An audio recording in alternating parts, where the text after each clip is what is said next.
We are continuing our interview with Tom Payne. Tom was the business manager for UA 72 and an international representative for the United Association. Today is December 12th, 2012. My name is Philip Laporte. I'm the director of the Labor Studies program and conducting the interview here today. This interview is part of Georgia State University's Southern Labor Archives Voices of Labor Oral History Project. Tom, I'd like to pick up where we left off, and that is you had run for union office in 1969. You challenged an incumbent for the office of financial secretary. You fell short by 40 votes. And after the results of the votes were announced, you stood up in front of the entire assembled membership and had what to say about the incumbent Virgil Harper? Well, what I said is I thanked everybody for their votes. Thanked those that didn't vote for me. And I said this, looked to Virgil Harper and said, Virgil is the elected finance secretary treasurer of this local. He's your finance secretary treasurer, and he's my finance secretary treasurer. And I got a standing ovation for that. And I think that really helped me a lot instead of just saying, have a kind of a defeatist attitude about it. I took it and turned it around to where it would be a plus for me because I had in my mind that this was just only the beginning of my venture into other elective offices down the road. And at that stage in your life, you were 34, you had a considerable amount of experience in the plumbing industry, working on various projects, yet you decided to run for elected office in the labor movement. What made you decide to pursue a career path with the labor movement rather than pursuing a path as a plumbing contractor?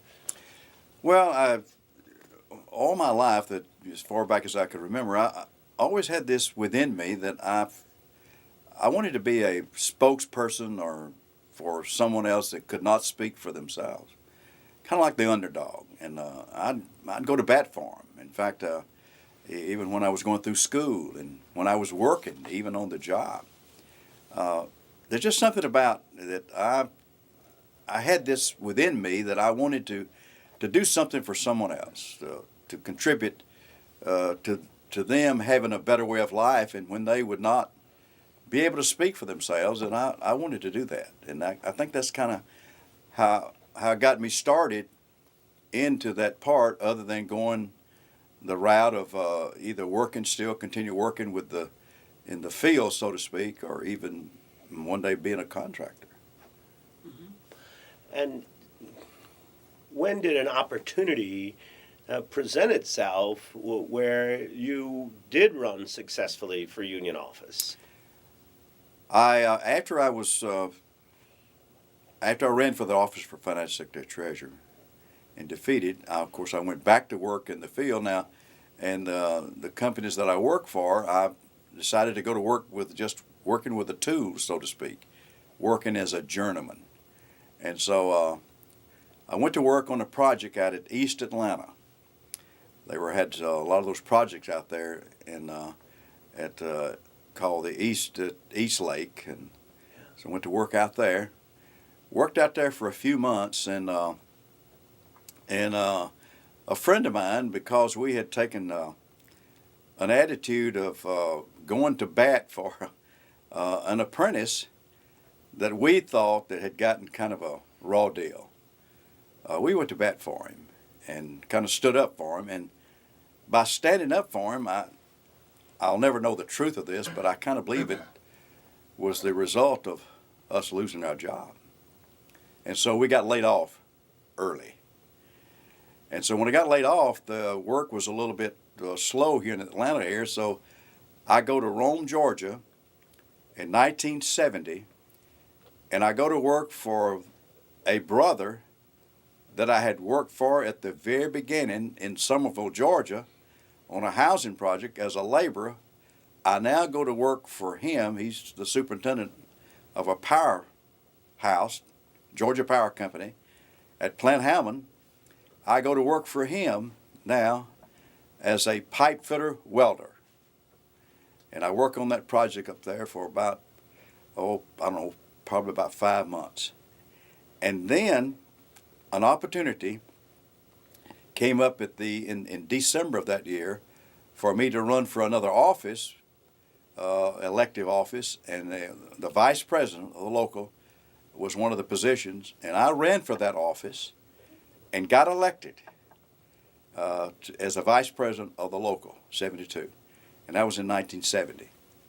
And then, of course, in 71, we had a UA convention, and I became a delegate. I ran for that position and got elected as a delegate to the UA convention. That was my first convention, to go to Denver, Colorado.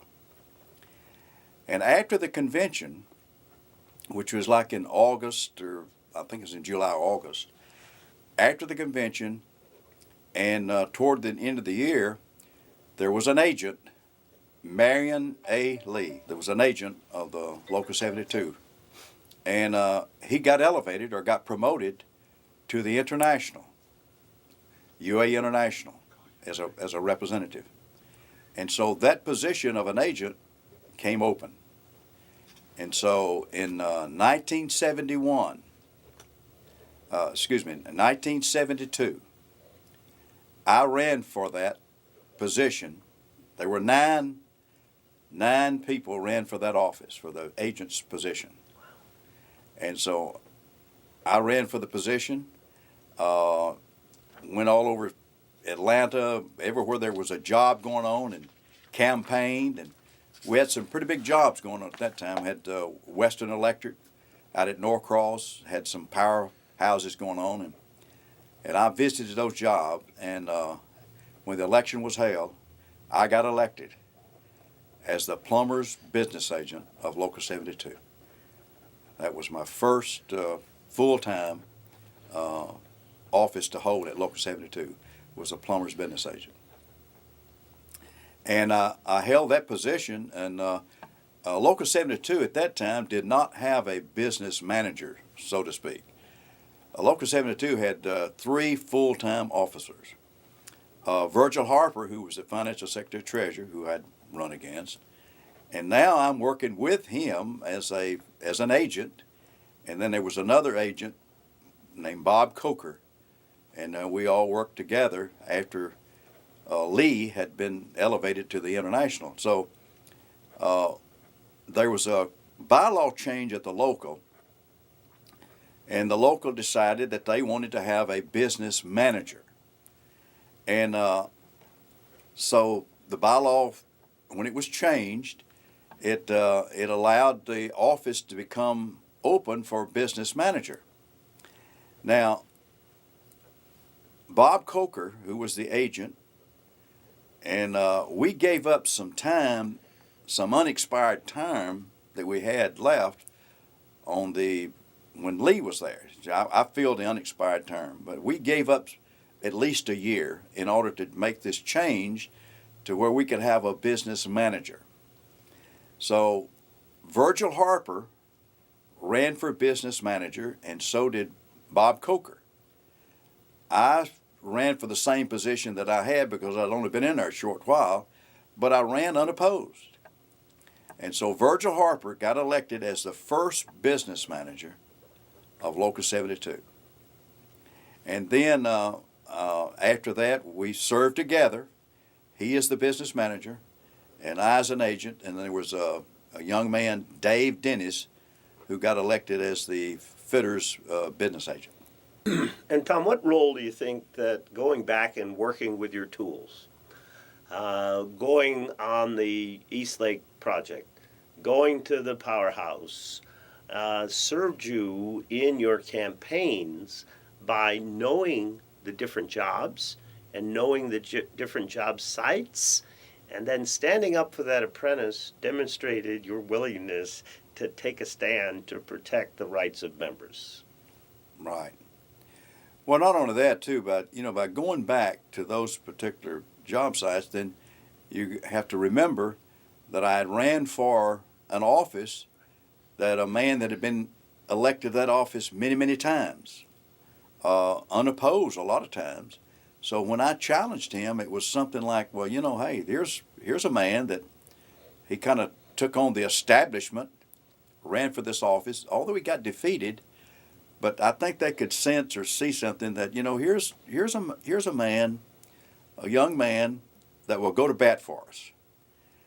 He knows a lot of things. He knows both sides of this. He's been in management. He's worked in the field. He's ran for this office, and so I got the sense and I got the feeling everywhere I would go, people would say to me, hey, boy, I tell you what, we appreciate you running for that office. And of course, and when I got the next office that came available was the vice president, got elected by just an overwhelming majority of the members. So I think that they could sense or see that, here's somebody that they really believed in and could have, in the future, could be a person who would really stand for us. So it helped a lot. So you were the business agent for the plumbers. Right. And what were the duties that you carried out in that position? Well, the duties of an agent of any local union, you kind of take care of the day-to-day activities of representing the men, the members of the local, that particularly like in the plumbing classification, you would handle grievances. You would sit in on negotiations, negotiate contracts, and actually you would refer the people to the different jobs, because we had what we called a hiring hall, and the agent, each respective agent was responsible for referring those crafts to the jobs. So then you visit the jobs. Anytime something came up on a job, some kind of a dispute, it may be a jurisdictional dispute with another craft, and you would handle those. You'd go out to the job and meet with another, like a business agent from another craft, and you had to know what your jurisdiction was. What did it cover? Because being a young agent now, you can't just go out there and say, well, that work belongs to the plumbers, or that work belongs to whatever. You had to really know. You had to know kind of what you were doing. But I never will forget, and I want to say this, Phil, that when I got elected to the office in March of 1972 as an agent's job. Now, I came out of the field.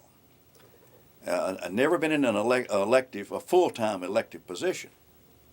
So the president of the local union, Abe Fleming, was filling in till we had installation of the officers. In fact, he filled in from like the end of December until March. And so we had Abe Fleming. When I got elected, got elected on a Tuesday, I go into work the next morning. And so Abe Fleming, he says to me, he says, Tom, he said, congratulations. Boy, I tell you what, he said, I knew you were gonna make it. He said, I just knew it. He said, now, what I want to do is, he said, get in the car with me and we're going to ride out to Perimeter Mall. There's a new shopping center being built out there, on an addition, whatever. And I said, that's good. And so now I'm thinking in my mind, he's going to show me around and kind of show me the ropes, so to speak. And I was thrilled about that, because I had a lot of respect for Abe Fleming, because he was a former business agent of the local himself back in the 60s. So anyway, and then he became president later on. So anyway, we get in the car and we ride out, and our cars at that time, they had two-way radios. And you could talk to the office, you could talk to other unions in town, the operating engineers or the laborers or whoever. So we go out to this mall out there, and anyway, so he gets out of the car, and I'm thinking that we're going to go in on the job, and he's going to show me how to handle maybe a dispute or something. We get out of the car, and this is what he says to me. He said, well, Tom, congratulations, you're on your own. I'm meeting my wife here, and she's going to take me home. And that was it. That was my introduction. I said, well, wait a minute, aren't you going back to the hall with me? He said, oh, no, no, no. You're going back to the hall on your own. I didn't even know how to operate the two-way radio, you know, and I kept getting calls from, I didn't know anything. So anyway, I was petrified. I was scared to death. So at least I knew how to get back to the hall. So I go back to the hall there, and I said, boy, I said, oh, what have I gotten myself into? But it was a baptism of, I'd say by fire in a way, because absolutely, I didn't know anything about that particular role in that job. But Bob Coker, during that time, Bob Coker, bless his heart, Bob Coker assisted me and helped me a lot in that role, because he was there, and I remember, for at least probably 8 months before he ran for the business manager's role. And so Bob Coker helped me a lot. And so that was, it was good that he did. And I really appreciated it, because I tell you what, I learned a lot. And there's another person in the labor movement. I met him for the very first time after I got elected as an agent, was Harry Bexley with the IBEW. Harry Bexley, one of the first things he said to me when I went into his office, and I had a full head of hair at that time, and I'm talking about, it was back then, you know, in the 70s, it was thick, down long. And he looked at me and he said, well, Tom, he said, welcome to the labor movement. I see you got a nice head of hair. Now, Harry back then even had thinning hair, and he said, you got a nice head of hair. He said, I want to tell you something. Tom, when I started, I had the same type of hair you got now, and I want you to look at me now. So that's what you're in for. But anyway, Harry he took me under his wing, so to speak. Harry Bexley was a lot of help to me, and I will always be forever grateful for that. Yes, Harry was a lawyer and an electrician, and was devoted to the IBEW and to the greater labor movement. Absolutely. So here is Tom Payne, gets thrown in the deep end, and they're hoping he can swim. Yeah. And do you remember some of the memorable cases or negotiations or issues that you dealt with, and that first baptism by fire? One of the first things that I remember is that had a jurisdictional dispute with the bricklayers and the tile layers on the Colony Square. They was building the Colony Square hotel, motel, and office building complex there. And so one of the first introductions to jurisdictional disputes is that's what it was. We got into a dispute over the lavatories in a bathroom. Who sets those? Who do they belong to as far as, you know, sitting them and all? Now, it belonged to the plumbers to hook them up, but the dispute was who puts them in place. And of course, the Marl and Tile and Terrazzo, the people, and they felt like that was their job, and we felt like it was ours. And so I wound up, and now got to remember now, brand new, wound up with this dispute and having to go file grievances and all that, and had to wind up going to Washington. First time I'd ever been to my international union in Washington, D.C.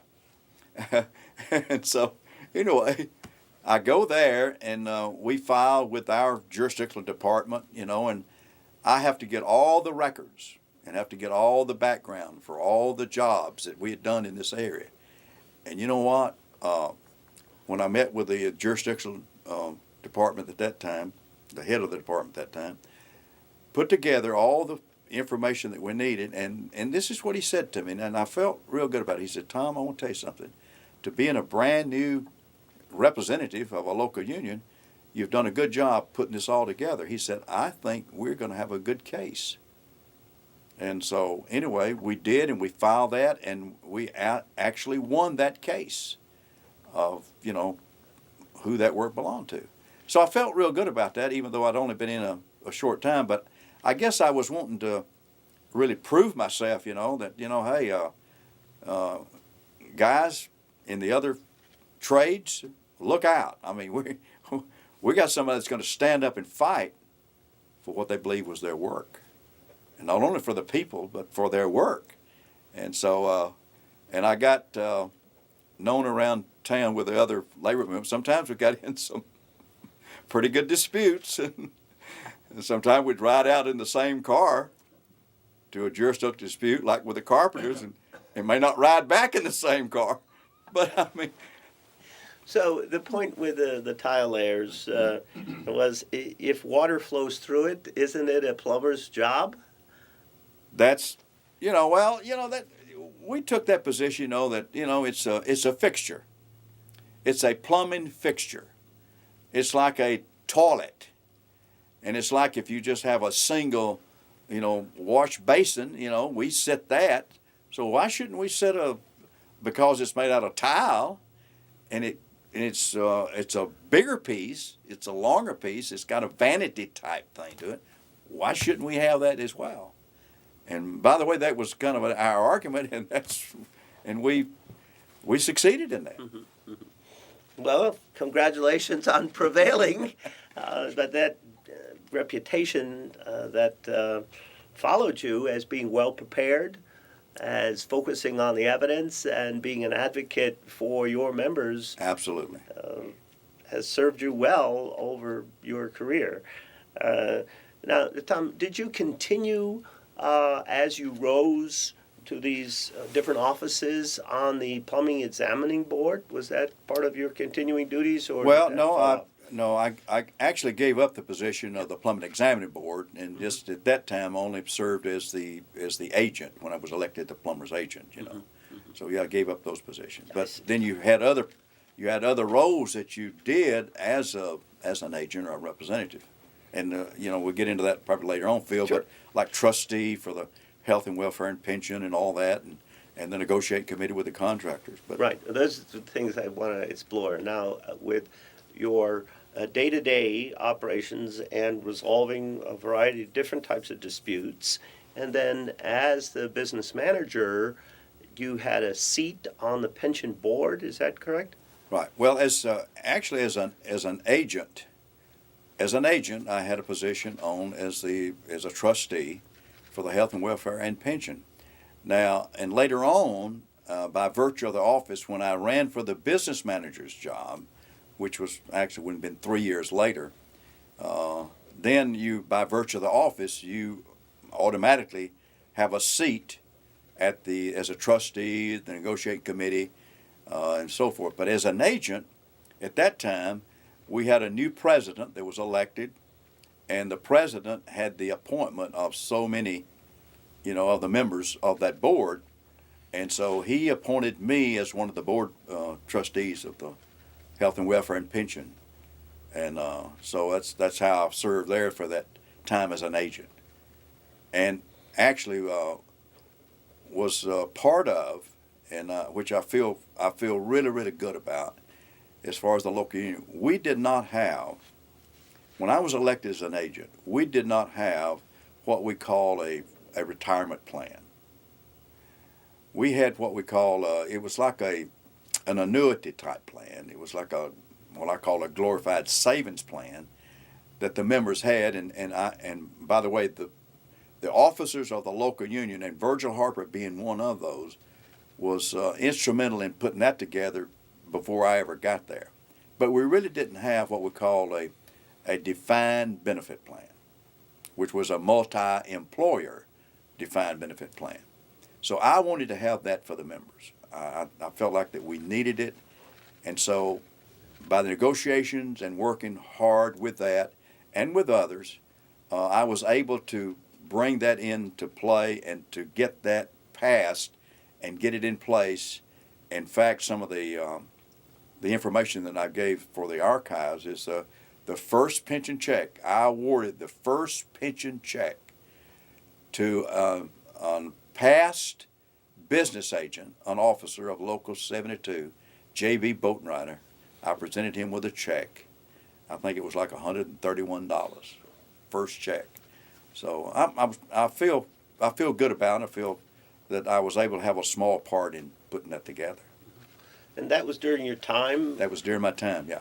Yeah, at 72 to 75, you served as business agent. Yeah, 70. actually got in '74. Virgil Harper, he decided that that he only wanted one term, and so anyway, and you see how things work out unusual ways sometimes. Now here I was, I ran against Virgil Harper in '69, served with him as an agent.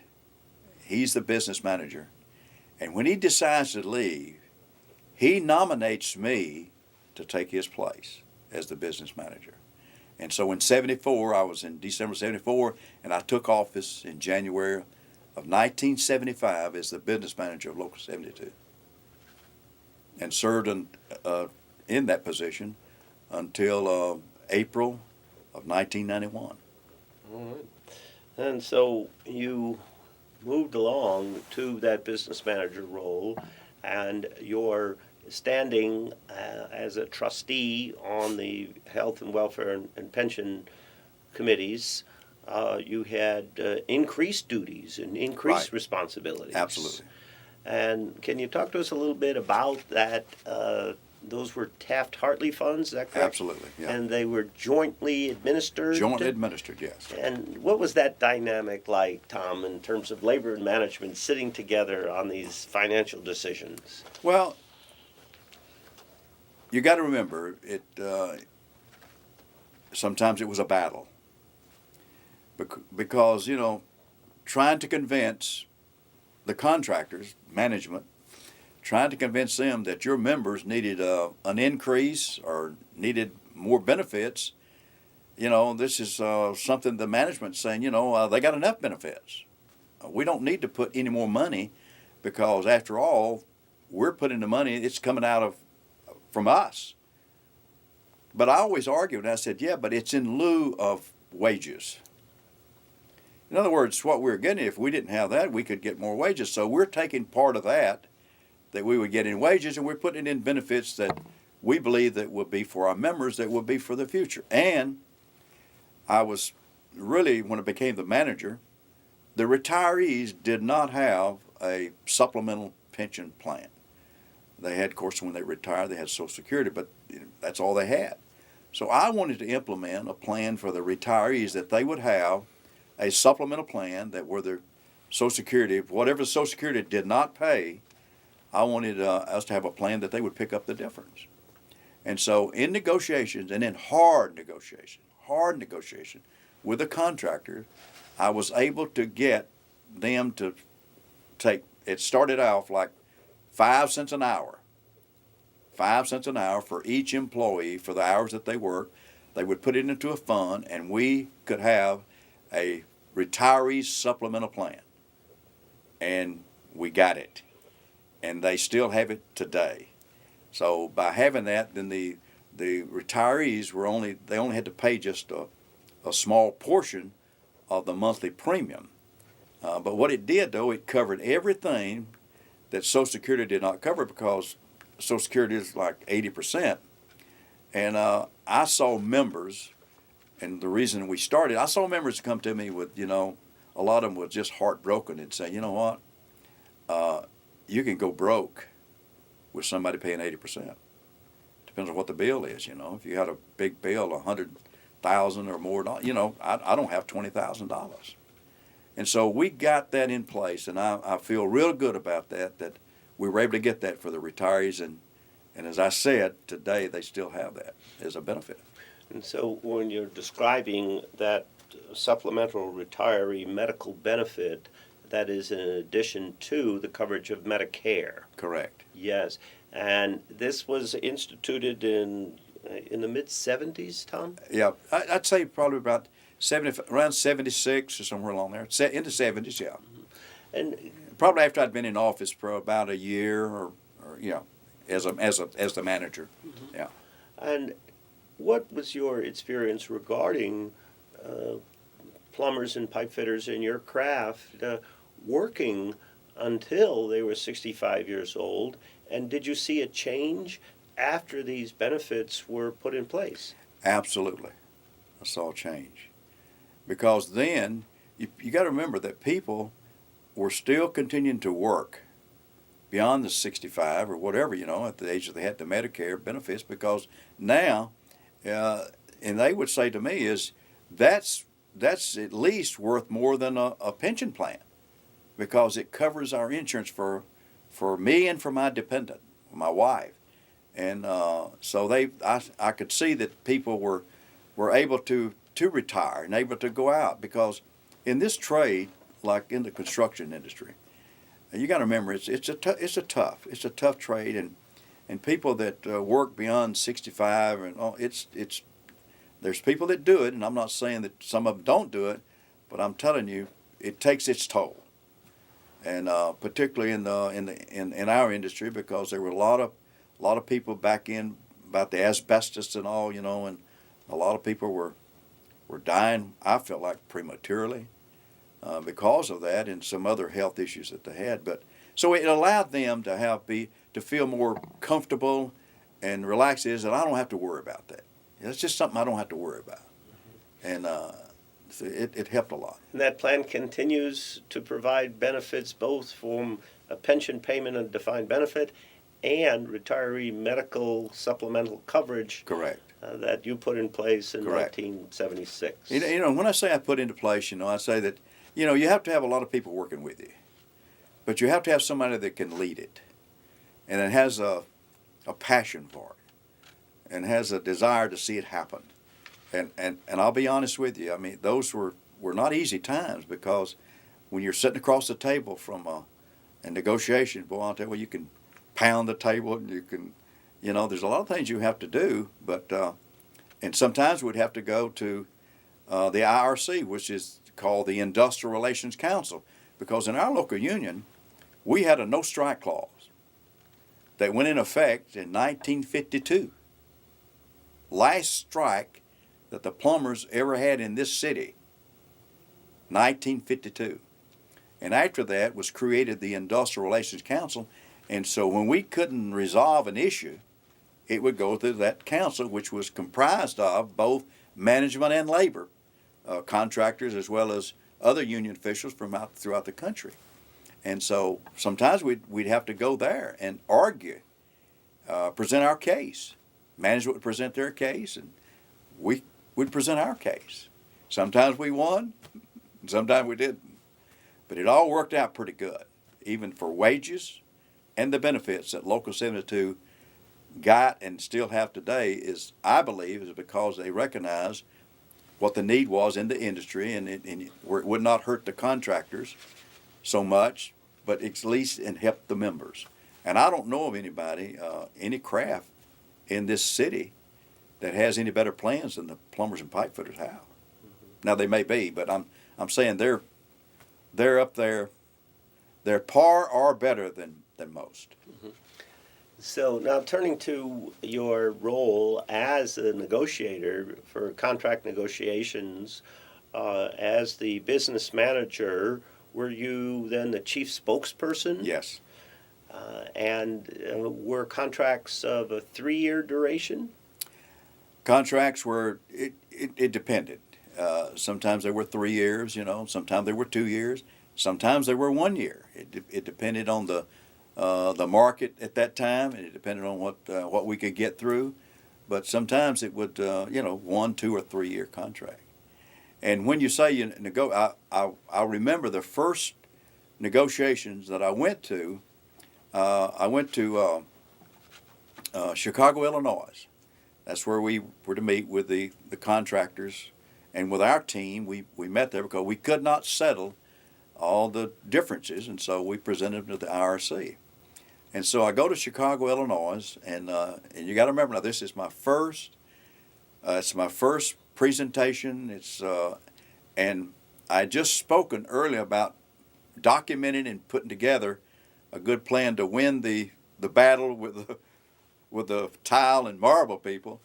So I knew if we're going to get anything, that we had to have it well documented, and it had to be presented to the committee. I felt like as best we could, and so I worked on that and worked on it and worked on it and worked on it. And when we went there to Chicago, you have a management person will present their side, And of course, I would present our side for the labor. And so I never will forget, I got up and I made the presentation. And I thought I thought I knocked a home run.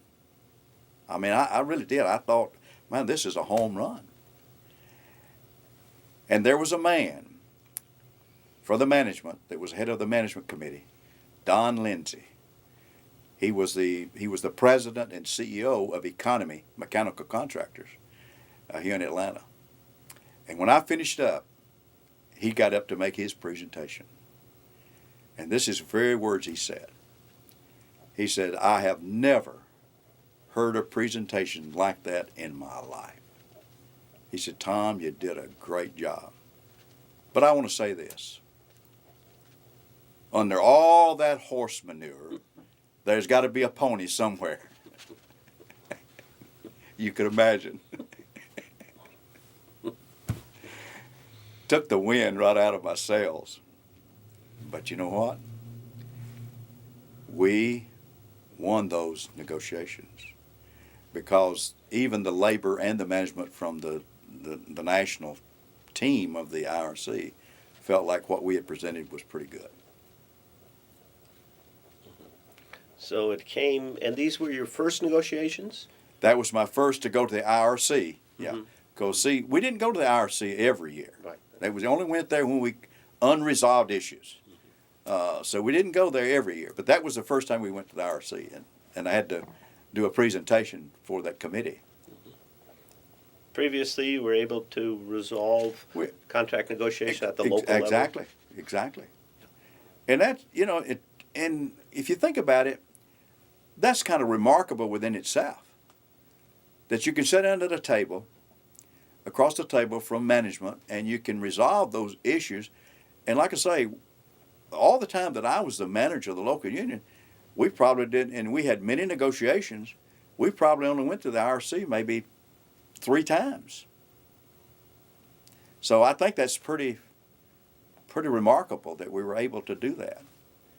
Because I think, sitting across the table from management, I think one of the things that gave me an advantage is that, I worked in management.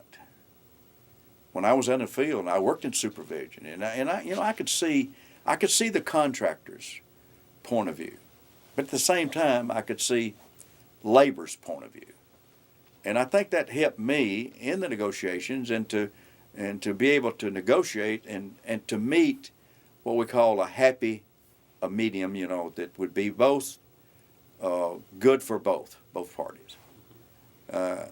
So I think that helped me a lot. And were some of those principles that you addressed, did they include quality training, productivity, accountability on behalf of the skilled craftsmen? Yes, absolutely.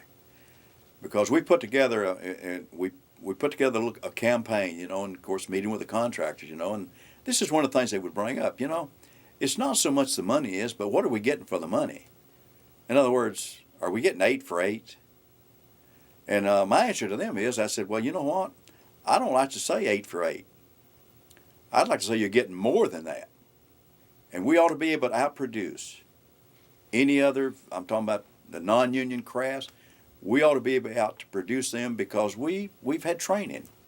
And I feel like that we're smarter. We're smarter in that we've had the training, and we use that training to help you build a project or whatever it is. So we ought to be able to outperform them better than anybody else. And I still believe that today. Mm-hmm. Well, one of the issues that has come up in a variety of different settings is attendance, and that the building trades have said that we have never experienced a problem with attendance. If our craftsmen don't come to work, they don't get paid, and so we don't have attendance problems. Can you comment on that? And I've had people to say that to me. Even my own relatives would say that. Say, well, I don't get paid. I'm not paid guaranteed 40 hours a week. So if I'm not there, what are they out? I said, keep in mind though, and this is with experience that I had from running a job, being in charge of a job. If you don't show up, that means I got to make different arrangements. I got to bring in some other crap. I got to make different arrangements. It slows the project down. So it does count by you being there on time every day. It does matter, because that way you got consistency, you got uniformity, you got your team working together. So you're working with another person and you lay out, and there he is. I said it's like taking one of your arms off or one of your legs. I mean, it's taking a part of you away. So you got to make arrangements for him to, to get through. And so it is important, regardless of what you say about, well, I don't get paid. I'm not like some other unions or whatever, and they get paid guaranteed. Look, you get paid, but you got to be there to make sure that the job gets done. And if you don't show up, why would a contractor just not hiring you just because he wants to hire somebody? He's trying to get a job done. And he can't get a job done if you're at home in bed or you've been out all night drinking or whatever. I said, so, you got to show up on time. Be there on time. And I tell you what, and we believe, and they believe that today, and they preach that even today. 8 for 8, and more than that, but be there. So, who were some of the contractors that you negotiated with as the business manager for Local 72? Okay. Well, there was we had when I was in office there at one time, we probably had over 100 and something contractors. So I will just name a few, the ones that, actually, there's some McKinney's. McKinney's was a good company. I had John McKinney was the founder of that company, and John McKinney and I worked together. He was a trustee for management, and John McKinney was a good man. He was a decent man, hard negotiator, but he was a good man, and he respected me, although he would say sometimes, Tom, you just need to calm down some. You get a lot more done. But he was a good man. And then his son, when he left he turned the company over to his son, David McKinney. David McKinney and I worked together, and he was a trustee. And David McKinney was just like his dad. And there was companies like Mowry and Evans.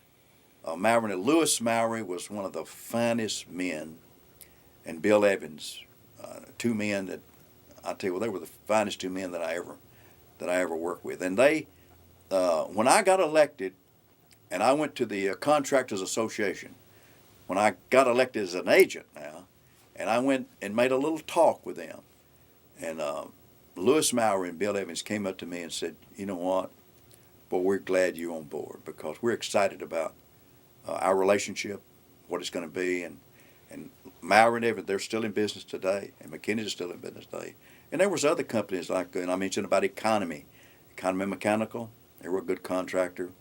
And Player Company, Frank Player he was a trustee when I first went on.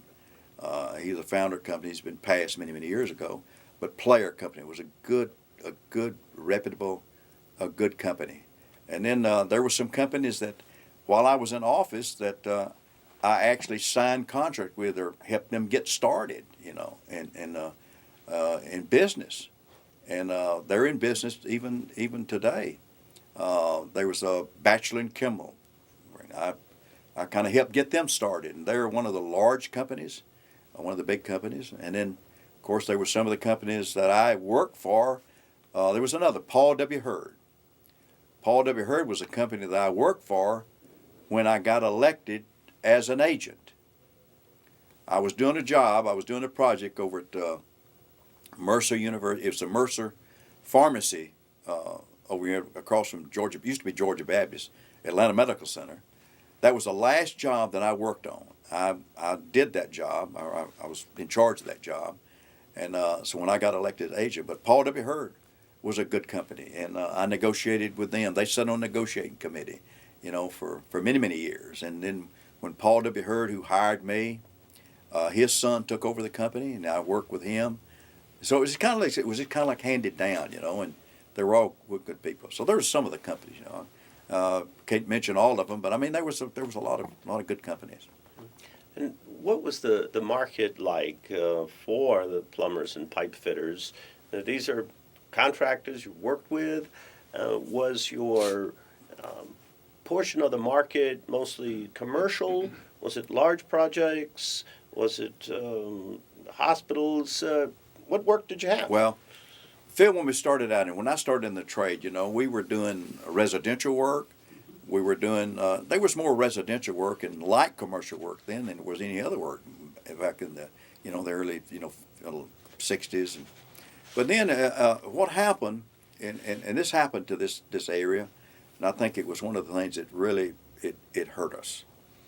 But what happened is when the commercial market began to grow, began to get bigger and bigger, more hotels, more office buildings.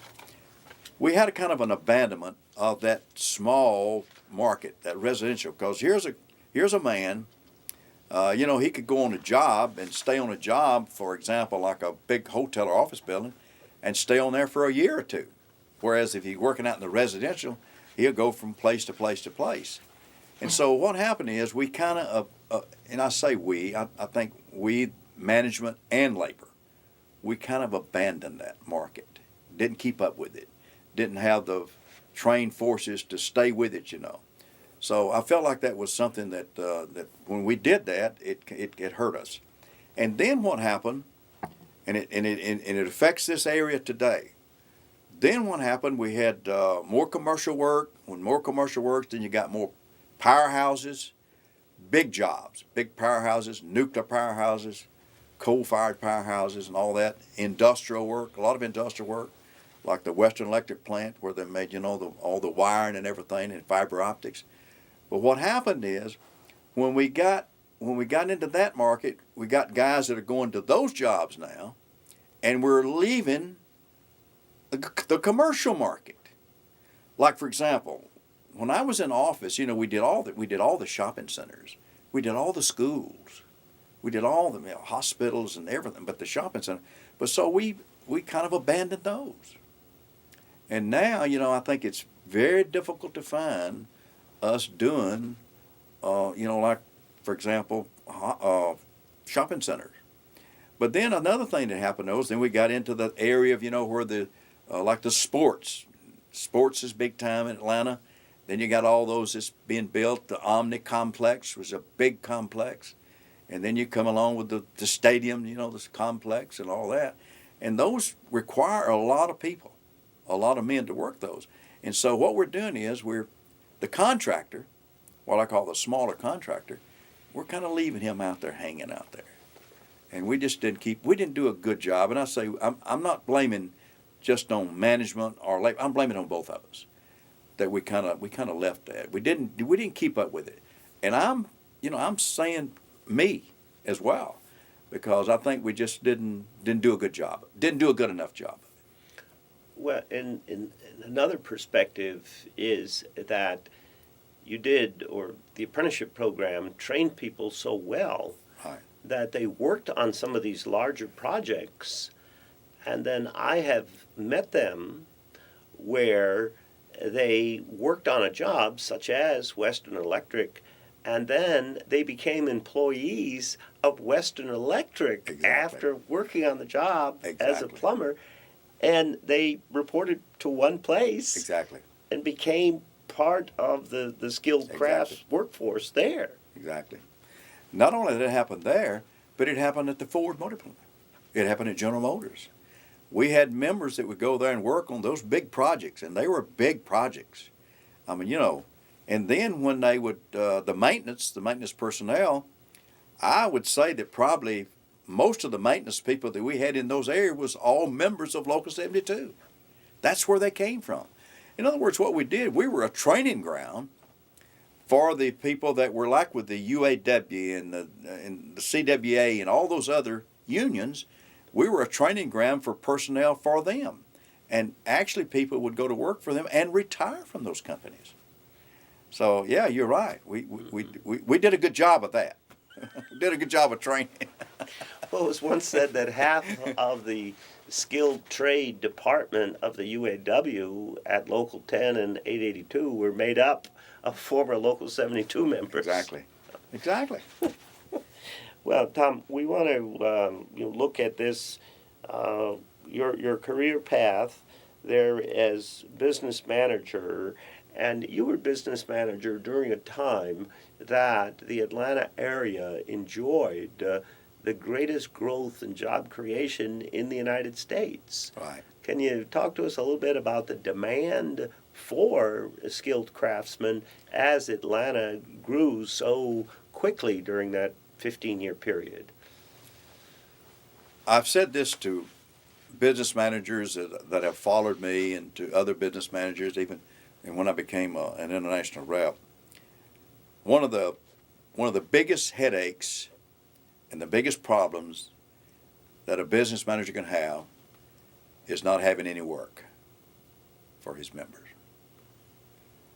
But a bigger problem than that is not being able to man the jobs when you've got the work. And I said, if you take the two, although you don't like to see anybody unemployed, but if you take as far as the manager's role and the day-to-day pressure, you take that when you got a lot of work because you're trying to man those jobs and contractors are calling you and they're begging and you're getting people from everywhere, and work is good in most other places as well, trying to get people, qualified people, to fill those roles. For example, you take a powerhouse. At the time, I had plant Shara going on at that time. Now you got a plant down there that's working about 500 to 600 pipe fitters, UA pipe fitters. So you're having to man that job. You got Georgia Power Company screaming, that we got to have more workers, and then you got the contractors in Atlanta saying, well, they're all working there. I need people. And we had a lot of things going on, schools going on, shopping centers going on, hospitals. Emory University alone, I'm telling you, I'm talking about untold amount of people.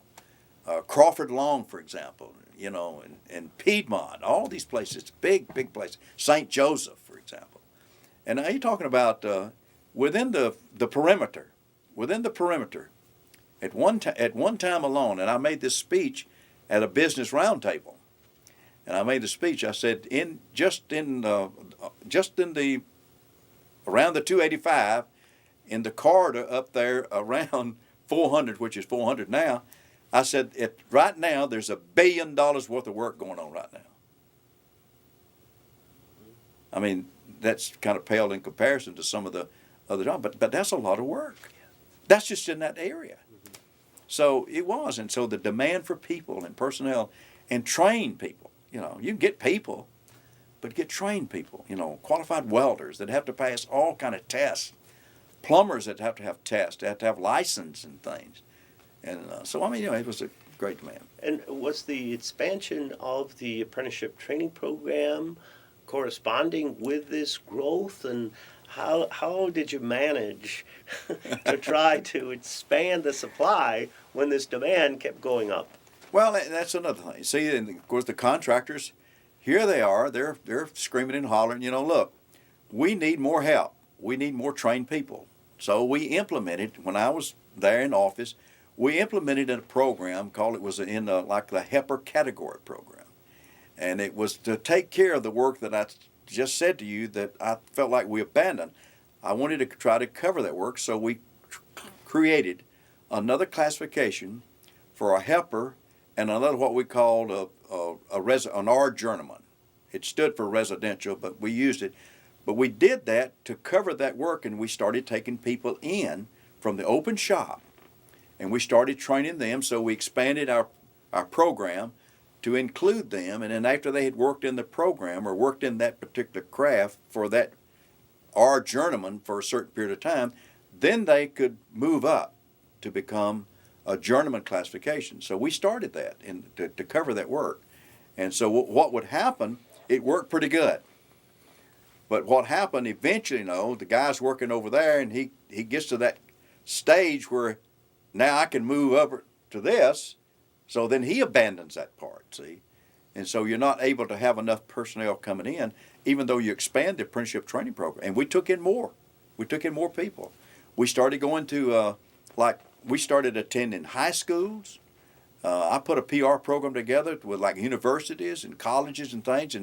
And our program was this, it's good to go to college. It's good to get education. But everybody can't go to college. We got a plan for you. We got a program for you. Try us out. Look us up. Here it is. And we put brochures out. We put advertising out. We saturated this market. And that brings up about when I put together the public relations program for the first that was put together in this city, that we put together with Carl McFarland and Ronna Nelson and people like that helped me put that together and to get that, get the word out, about who we were. Two efforts, Tom. One, UA Local 72, advertising with the University of Georgia, being a consistent sponsor there, and with other athletic teams. Were you targeting possible customers, or were you targeting possible employees and applicants to your apprenticeship program? Both. When we first started the public relations program, and I started that program like in, 80, 82 or something, I don't remember it, but we started that program, and I went to the local union, and I said, I want to start a public relations campaign, and I'd like to start it with this local union. I'd like for us to go. We're going to do some things. And so I got Carl McFarland with Concept Communications, and we put together a program, put together a presentation at the membership. And listen, when the members showed up, we talked about we were going to do a 0.5% checkoff for public relations. The members showed up. People came out of the woodwork. Now, they didn't come down there to vote for that. They came down to vote against it. We couldn't even have enough parking places. I mean, it was, I think, I don't know how many tickets, illegal tickets I got. But when we put that program together, and Carl put together, we put a slide presentation together, told them what we wanted to do. And I got up and told them, I said, look, they said, well, we're going to get any jobs. I said, I don't know. When we first start this campaign, we may not get one job, but here's what I want to do. I want to create an image out there for you and for me that we can look at ourselves and say, you know what, we're pretty good. And I want to feel good about myself. How can I tell somebody else how good we are if I don't know how good I am or how I feel about myself? That thing passed, not one negative vote against it.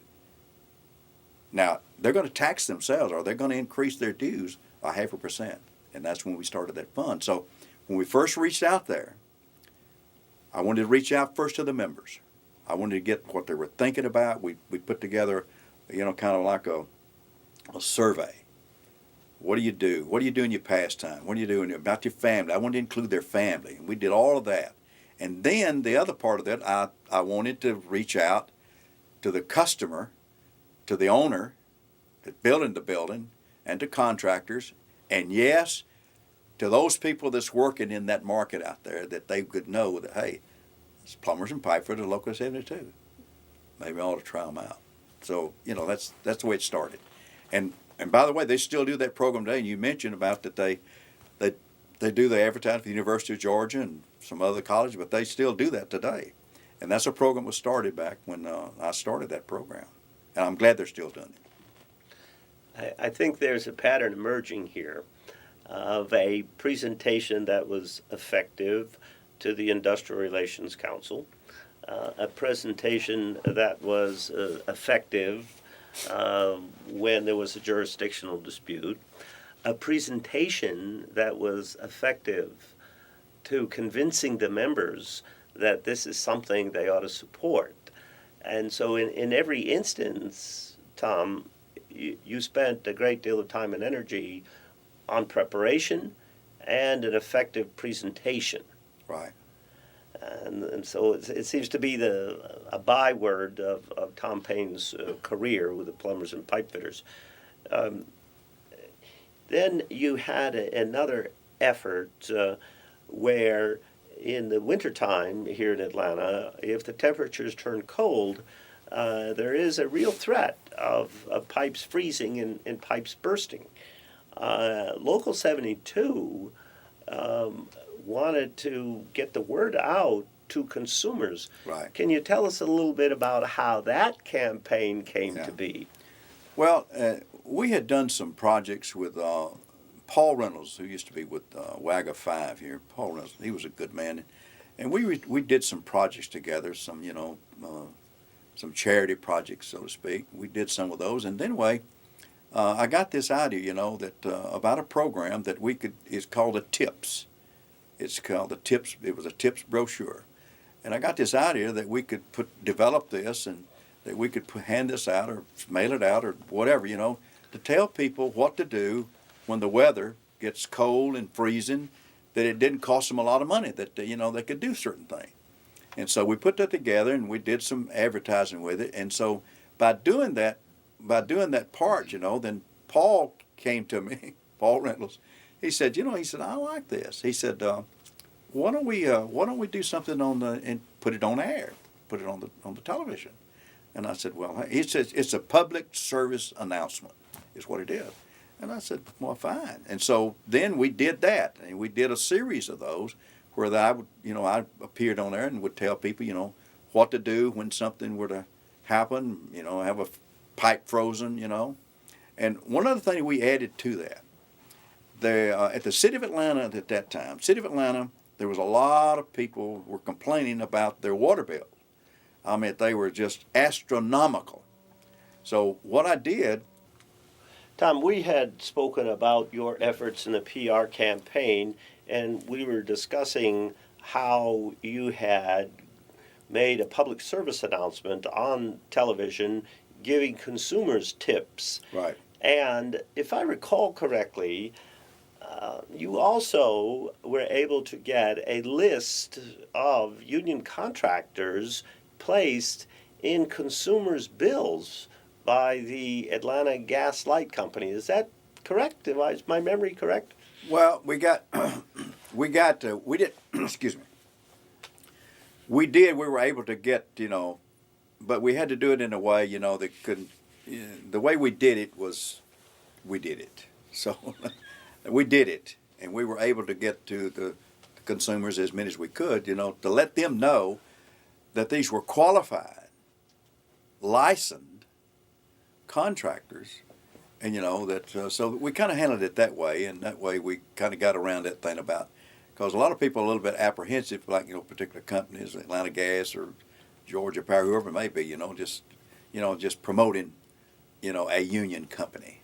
But we were able to do it where we were able to get our contractors involved in doing the work that needed to be done. And I mean, they got overwhelmed with the work.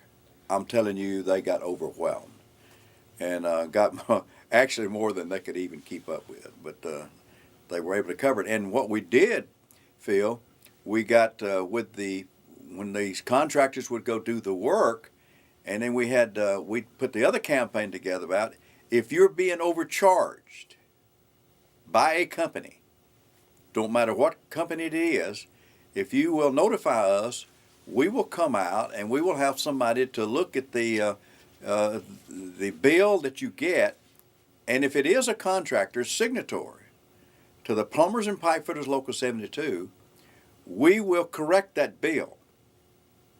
We will make adjustments to that bill. We did not have one complaint with a union contractor, but we got tons of them from other contractors.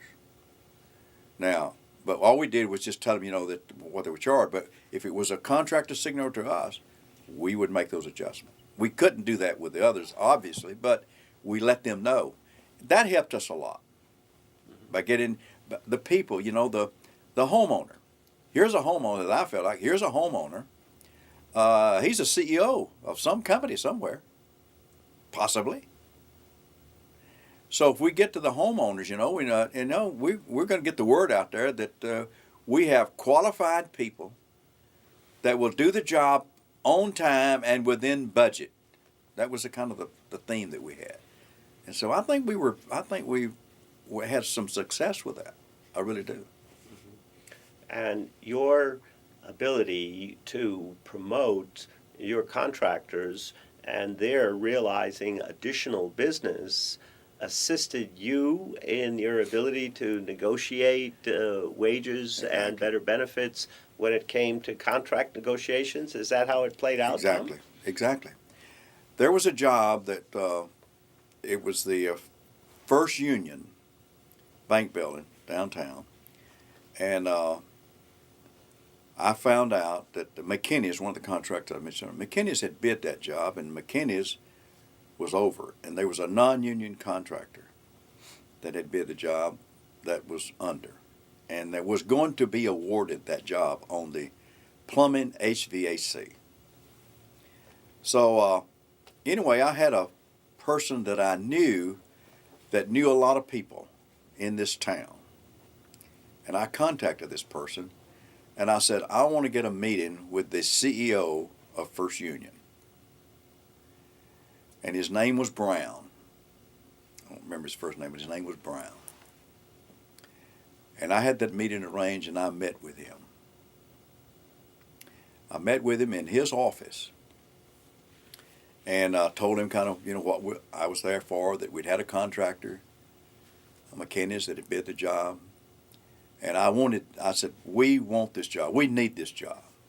And I knew this, Phil. If that job had gone, I felt like that the whole town would fall. Really. So anyway, we were able to work out an agreement with him that they rebid that job, and McKinney's got that job. Put a lot of people to work. So when I said that, like in negotiations with David McKinney, and he was the president at that time. Well, David McKinney, he recognized that what I was trying to do was to help the contractors get work, and consequently helped our people.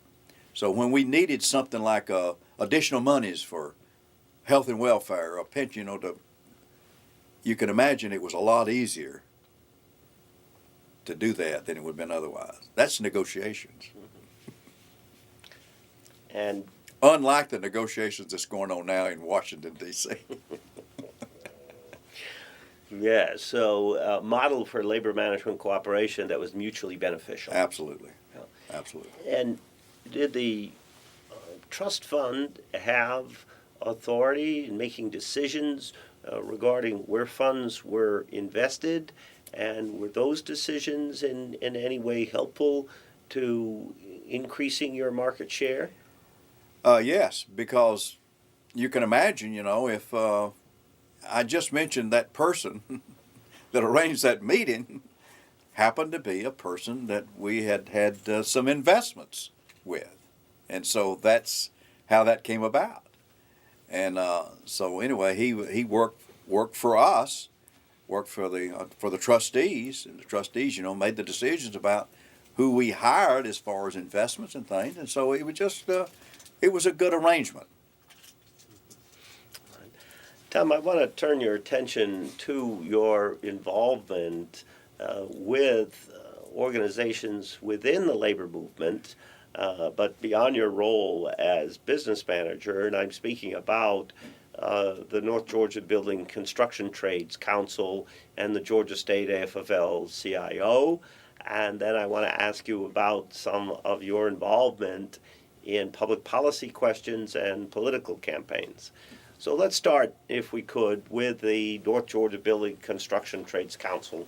How were you involved, and how was UA 72 involved in that council? We were a part of the council. Local 72, like other trades, were part of the council, made up.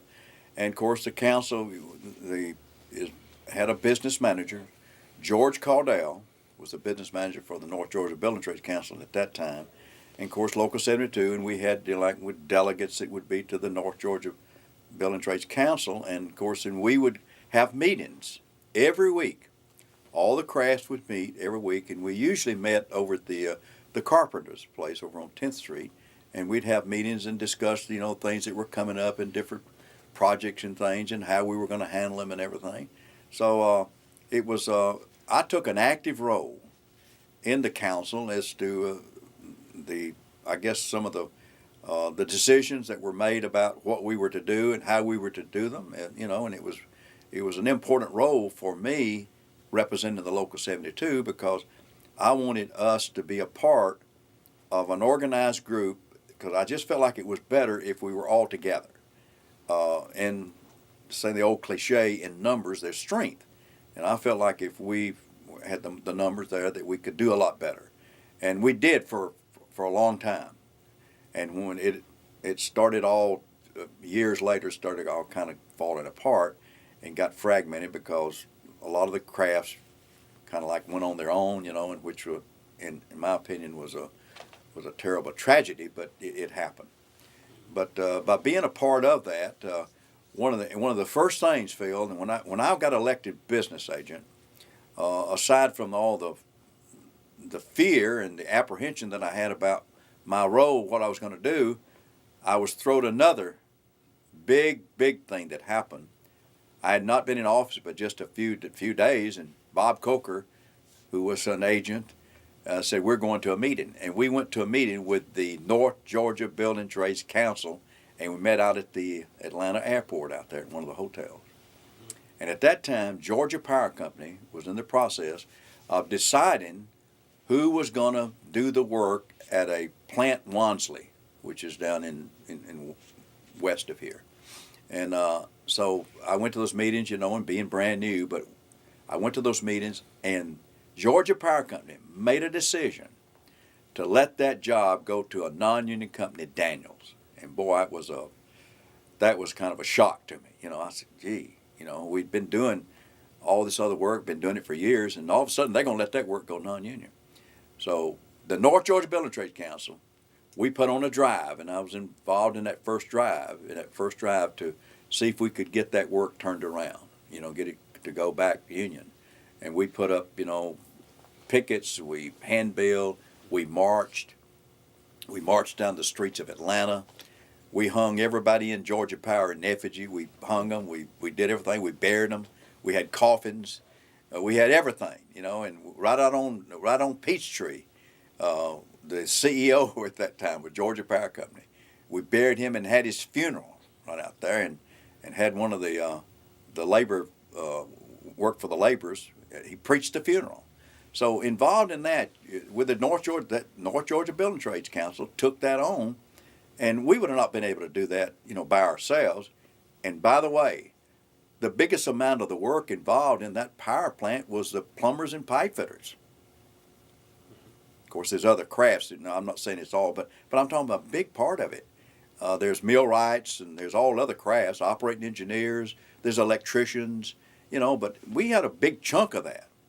And so we needed that help. And so the North Georgia Building Trades Council, through them, we were able to do that. We would not have been able to do that ourselves, just on our own, And were they involved as well in the effort to apply the Davis-Bacon standards for the MARTA work that went on in building the rail stations and the rail here in Atlanta? Well, another thing that came later, and by the way, let me go back to that other project. So anyway, and then after I became the manager of the local union, I wanted to build a relationship with the power company and all the officials, and I did. And so anyway, there was a campaign being run here in the state of Georgia. Carl Sanders was the former governor, and Carl Sanders was a friend of the building trades, and through Harry Bexley and Caudill and that group, So anyway, I knew that there was going to be some other projects coming up with the power company. I knew that, and so I wanted to build a relationship, and I started building that. But one of the things that happened out of that project that went non-union, Carl Sanders, he wanted a meeting with the building trades. And so Harry Bexley George Caudell and myself met with Sanders at his office over here at his Equity Building or whatever, where their office was. We met with him, and this is what he said to us. He said, I want Sam Nunn to be the next senator from the state of Georgia. And I want you guys to help. Will you help? And we said to him, well, what's the payoff, we didn't know who Sam Nunn was. And so, anyway, he said, well, he's a good man. From down at Perry, Georgia, he's a good man. And we need him as a senator. And he said, I'll tell you what I will do.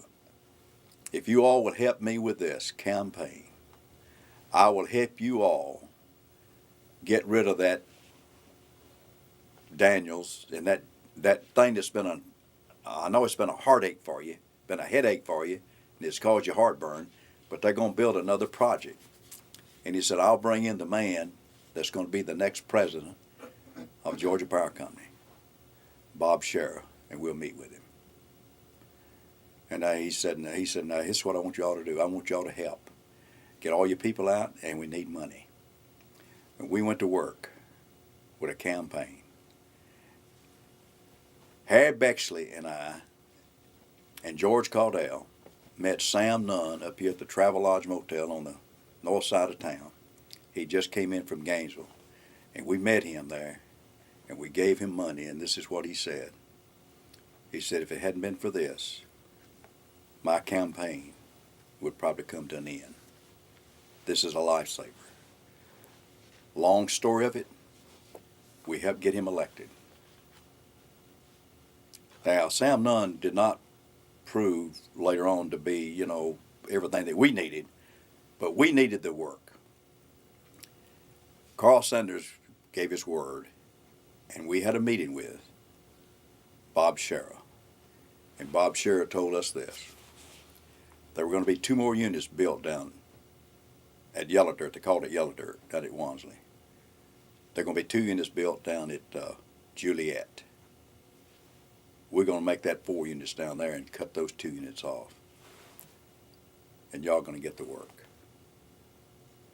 We got the work. That was because of the Building Trades Council and our efforts being a part of that. And I think that pretty much sums up our role and what the role of the Building Trades Council is, and it did. It played an important role. Mm-hmm.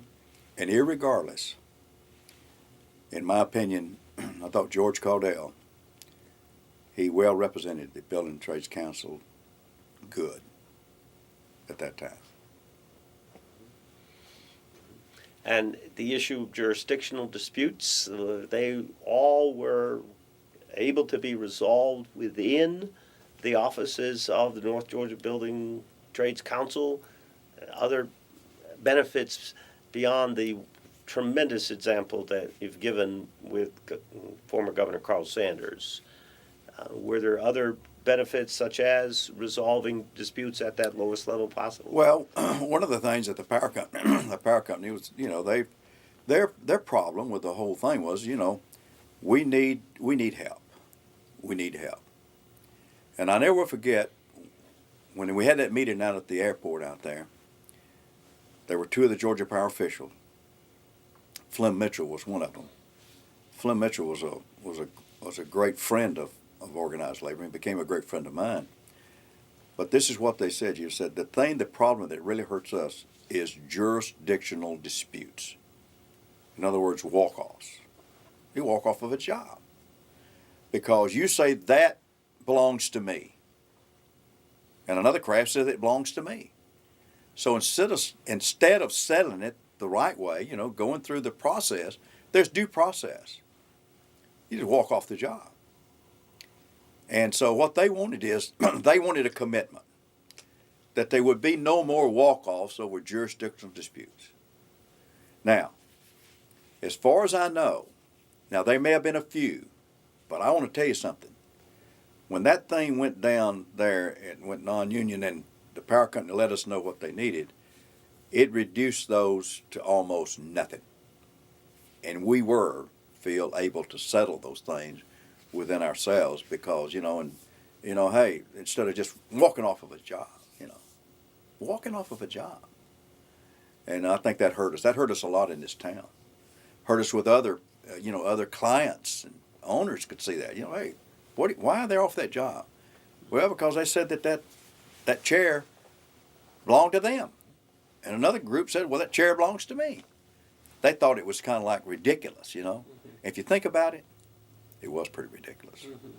So we were able to do that, yes. And I think it reduced it dramatically, if not totally. And Tom, did you participate in the adoption or introduction and evolution of project labor agreements that address these issues? Absolutely. That's what came out of that, Phil, was the project agreements, because where we would state that there'd be no walk-offs of that because of that. We're gonna stay on the job, and the project agreements became very popular soon after that, because I think one of the things that by the Project Georgia Power, no one would ever believe that they would have done that, because every project they'd ever built was built by union labor. And so when they did that, I'm telling you what, it got the attention, and there were some things that we were doing that we needed to correct, and so by those project agreements were put together.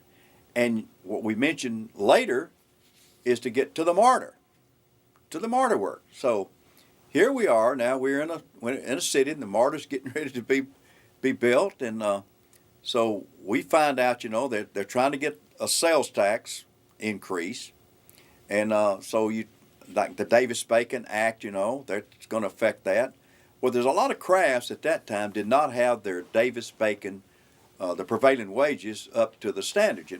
We were in good shape with ours, but some of the crafts didn't, because they had not kept up with them. We kept ours recorded, and every project that we did, we filed those to make sure that we kept those up, and that would help us be competitive with the other contractors. Now, not every project was that way, but most of the projects that we had, the federal funded projects, we had the prevailing wage rate for us it was up.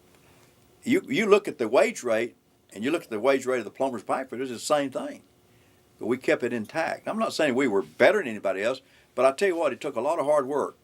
I even assigned a person out of my office. That's primarily all he did was the Davis-Bacon, just to make sure that we're up to speed with it. So when the MARTA thing came on, so we got word, that that's what they were going to do is, and they were going to attempt to do this work open shop.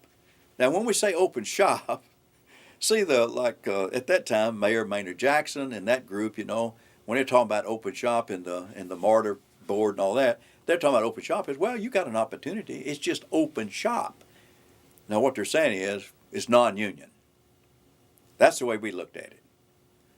So we put together the Building Trades Council, North Georgia Building Trades Council, with other labor leaders, the FL-CIO at that time, with Herb Mabry, that group, and all the other unions. We put together a march, but it was primarily the Building Trades March, and we marched on this city, and we marched on City Hall, and we were over 10,000 took these streets, and we marched. People took off from work now to do this, and I was honored that George wanted me to be the spokesperson for that movement at that time, to speak when we did get a meeting with the mayor. And I never will forget, when we marched on City Hall, Mayor Maynard Jackson, he stepped out, and this is the first words he said to all of our people: "Welcome to the city of Atlanta," implying, you guys don't live in the city of Atlanta, you live elsewhere. So that was just kind of a gig at us. But you know what? We got a meeting with him, and we met in his office. And I was able to speak with him and talk with him, and then later on had other meetings with him. And we, as is the building trades, we got that work. We were able to maintain that work and keep that work. And it was a lot of work. A lot of work. In fact, it's more work for other crafts than it even was for us, say the plumbers and pipe fitters. There's other, like the laborers, the carpenters, and and the iron workers and, the millwrights and all that. But there's a lot of work involved in that. So The efforts there was a combination of the march, the meeting with elected officials, and if I recall correctly, there also was a lawsuit filed in federal court for the enforcement of the Davis-Bacon Exactly. provisions. exactly. So was it the North Georgia Building Trades that was the party that brought suit? Exactly. And Joe Jacobs was the attorney that represented most of the crafts. He was our representative for years and years and years. Even before I went into office, he was our representative for Local 72. And then Joe was there. Joe was there during the battle when we fought the power company. He was there. And he was there for this battle when we filed all the lawsuits. And of course, Harris Jacobs, his son, who later came on and took over, he represented us. And I'll tell you what, I don't know of anybody any better lawyers than they were. I'm telling you what, they were good lawyers. But not only that, they believed in organized labor. A lot of lawyers represent you. They may not believe in it, but they'd represent you, just like it's representing a client. I may not believe that you're innocent, but I'm going to represent you. Joe Jacobs and Harris Jacobs, they were not that way. They believed. They believed, and it's evidence of that role that they took in the organized labor and workmen's circle, down the road. So absolutely, yeah, file a lawsuit. And later on, file lawsuits for us, and we'll get into that a little bit later on. So the combination of all of these efforts, street theater, where we have a mock funeral, a march, a meeting with politicians, a lawsuit filed.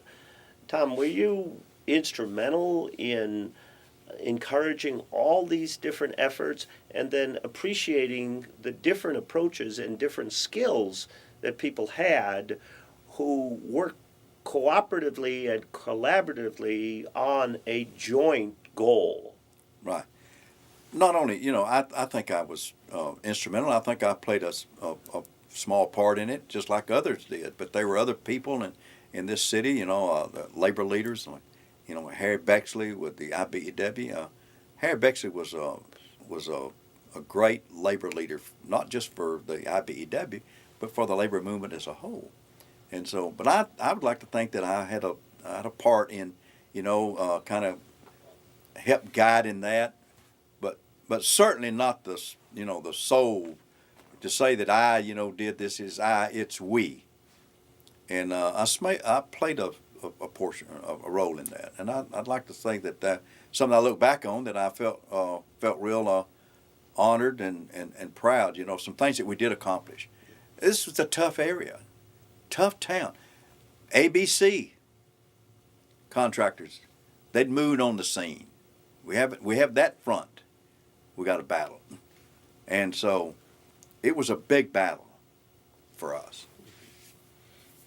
ABC, Associated Building contractor. Yeah. They were the non-union alternative right. and competitor To the AGC, which is, the Associated General General Contract, yeah. Now, Tom, I want to get your thoughts on your role and the role of your union vis-a-vis the Georgia State AFL-CIO.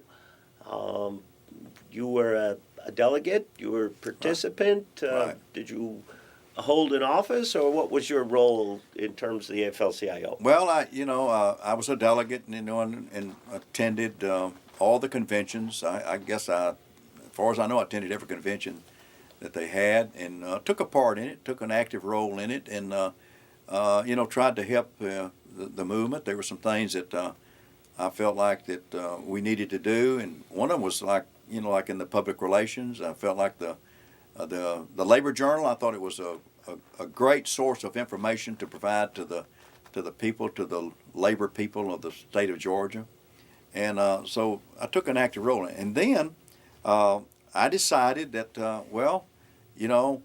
and I had some encouragement from others. Maybe you ought to run for office of the AFL-CIO. So I decided I would, and I decided I'd run for the executive vice president's position, the AFL-CIO, and I ran for that. And if I remember, I think that was in maybe '91, I think. But anyway, got elected to that position. We had the convention in Savannah, Georgia. Got elected to that, and I served one term in there. I didn't seek another term in the office, but I served one term in there. And but I wanted to be a part, to become an officer where I could maybe do more to help the labor movement. And in fact, working with Herb Mabry, and Herb Mabry was a good man. Herb Mabry was in my opinion, was a good labor leader. He was a good lobbyist for the labor movement. And later on, when Richard Ray became the president, he assumed those duties just as well, and has done a good job, I might add, representing the labor movement also. But during that time, and working with Herb, and of course Martha True, we could never forget the contribution that Martha True, her role in the labor movement. Boy, I tell you what, she was an outstanding labor leader, represented her union very well, and I thought she did a great job representing the AFL-CIO in the position she held as a secretary for the AFL-CIO. So in working with them, and working with Herb, and particularly like in the lobbying efforts when you go to the Capitol, so I decided, that we would put on a full-time lobbyist out of Local 72 just to work with him and be at his disposal, work with him while he's there.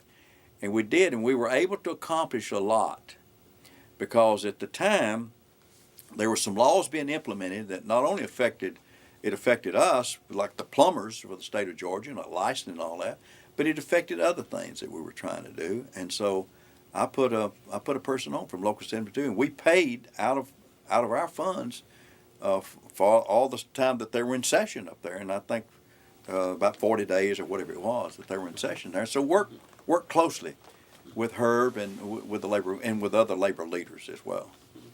So during most of the time that you were business manager, Herb Mabry was president of the state AFL-CIO, Right. and Martha True was secretary treasurer.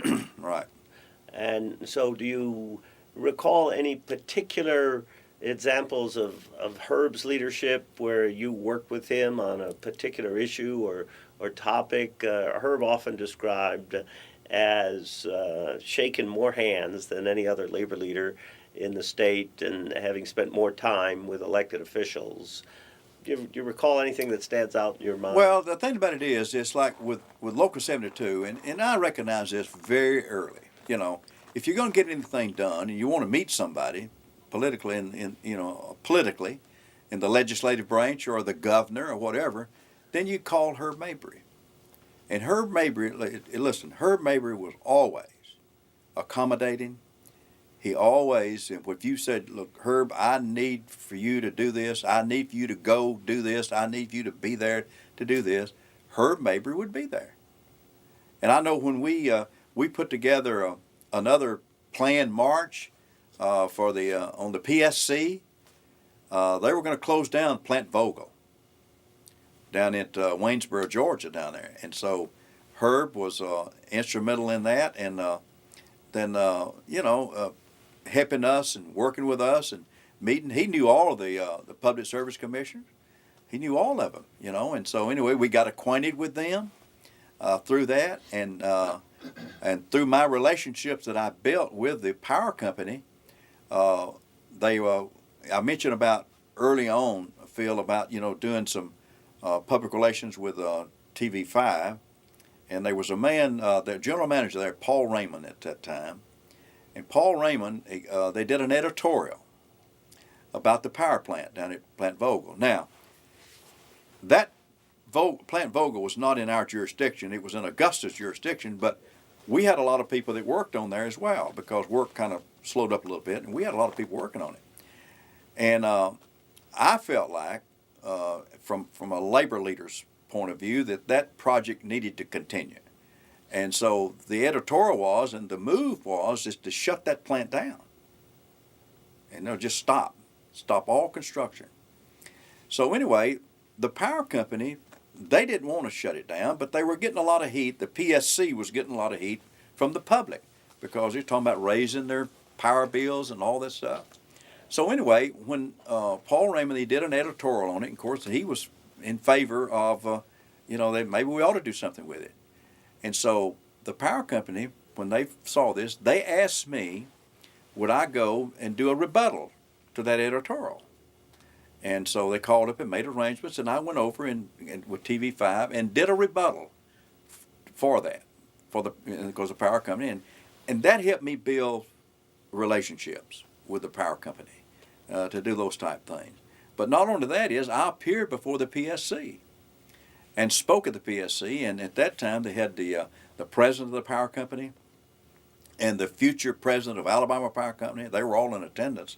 And I made an appeal to the PSC, and of course, when we made an appeal, then they ruled, that they would not close this down, and ruled, in other words, ruled in the power company's favor, which was in our favor, sure, to keep that project going. So I was proud to have a part in that. They would ask me to go to make a presentation for the PSC, And I never will forget one of the things that I said to the PSC is, they're talking about the rates are going to go up, and we got people on this fixed income.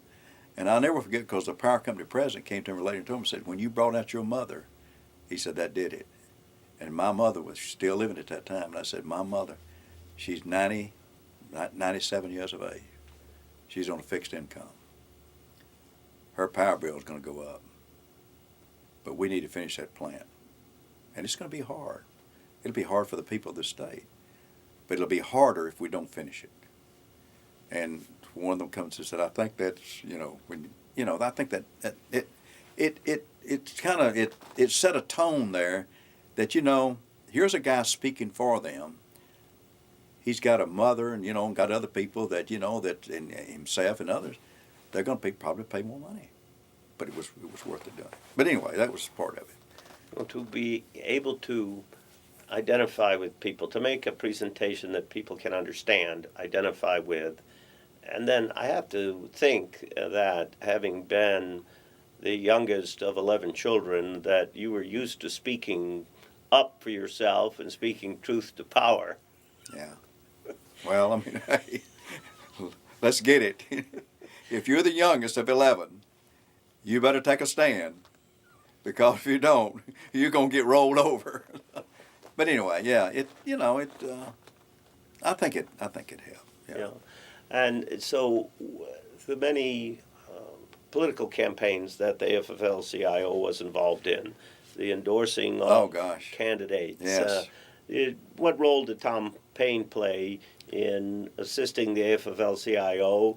Do you serve on the screening committee? Were you active in campaigns? Did you endorse candidates? Very active in campaigns. In fact, Herb would always call and say, look, we need for you to contact your international, and we need some money. And we need some money for this particular candidate that's running for, particular office and everything. And we would get in behind that candidate. Now, some candidates we were successful in, some we were not. I'll never will forget, we got involved in a campaign here in the state of Georgia for Bo Ginn running for governor. And we went all out for him. He came, and the labor was well, he didn't win. But the fact is, just because he didn't win, we went all out, and Local 72, we played a very major role in that, because we went all over, and we had, at that time, I was the president of the Georgia Pipe Trades Council, and, coordinating the other business managers of the state, and we were able to have him to go around, and we, in other campaigns, run for senator. I never forget Wash Fowler. When Wash Fowler was running for election, Herb called me up, and Herb said, Tom, he said, we need some money, and he would do other unions as well, not just us, but every little bit helps. It's that coordinated effort, and combining your resources and with your personnel, it helped do whatever we needed to do. And so we get involved, go to Washington, go to the, every year you go to the legislative conference.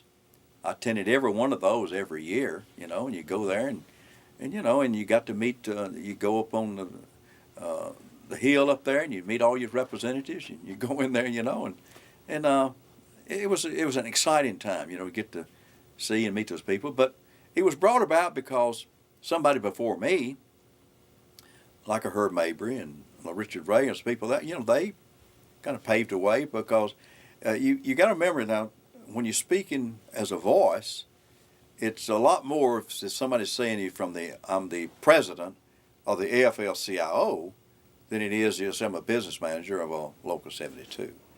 But remember though that it takes every part of that to make up the whole. In 1990, Tom, I believe I'm correct, that John Lewis was elected to the U.S. Congress. Yeah.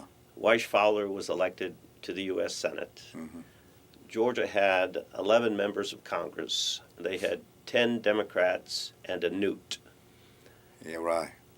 Can you reflect back on 22 years ago now Oh, gosh. as to the state of politics in Georgia and labor's role in that both John Lewis and Weish Fowler credited the early support of the labor movement in getting them elected to office? Well, and they rightly so, because I remember when you're talking about Newt Gingrich. I mean, when John Flint, I think it was John Flint was a representative there, and then he later became the representative from that district, the 6th district, I believe.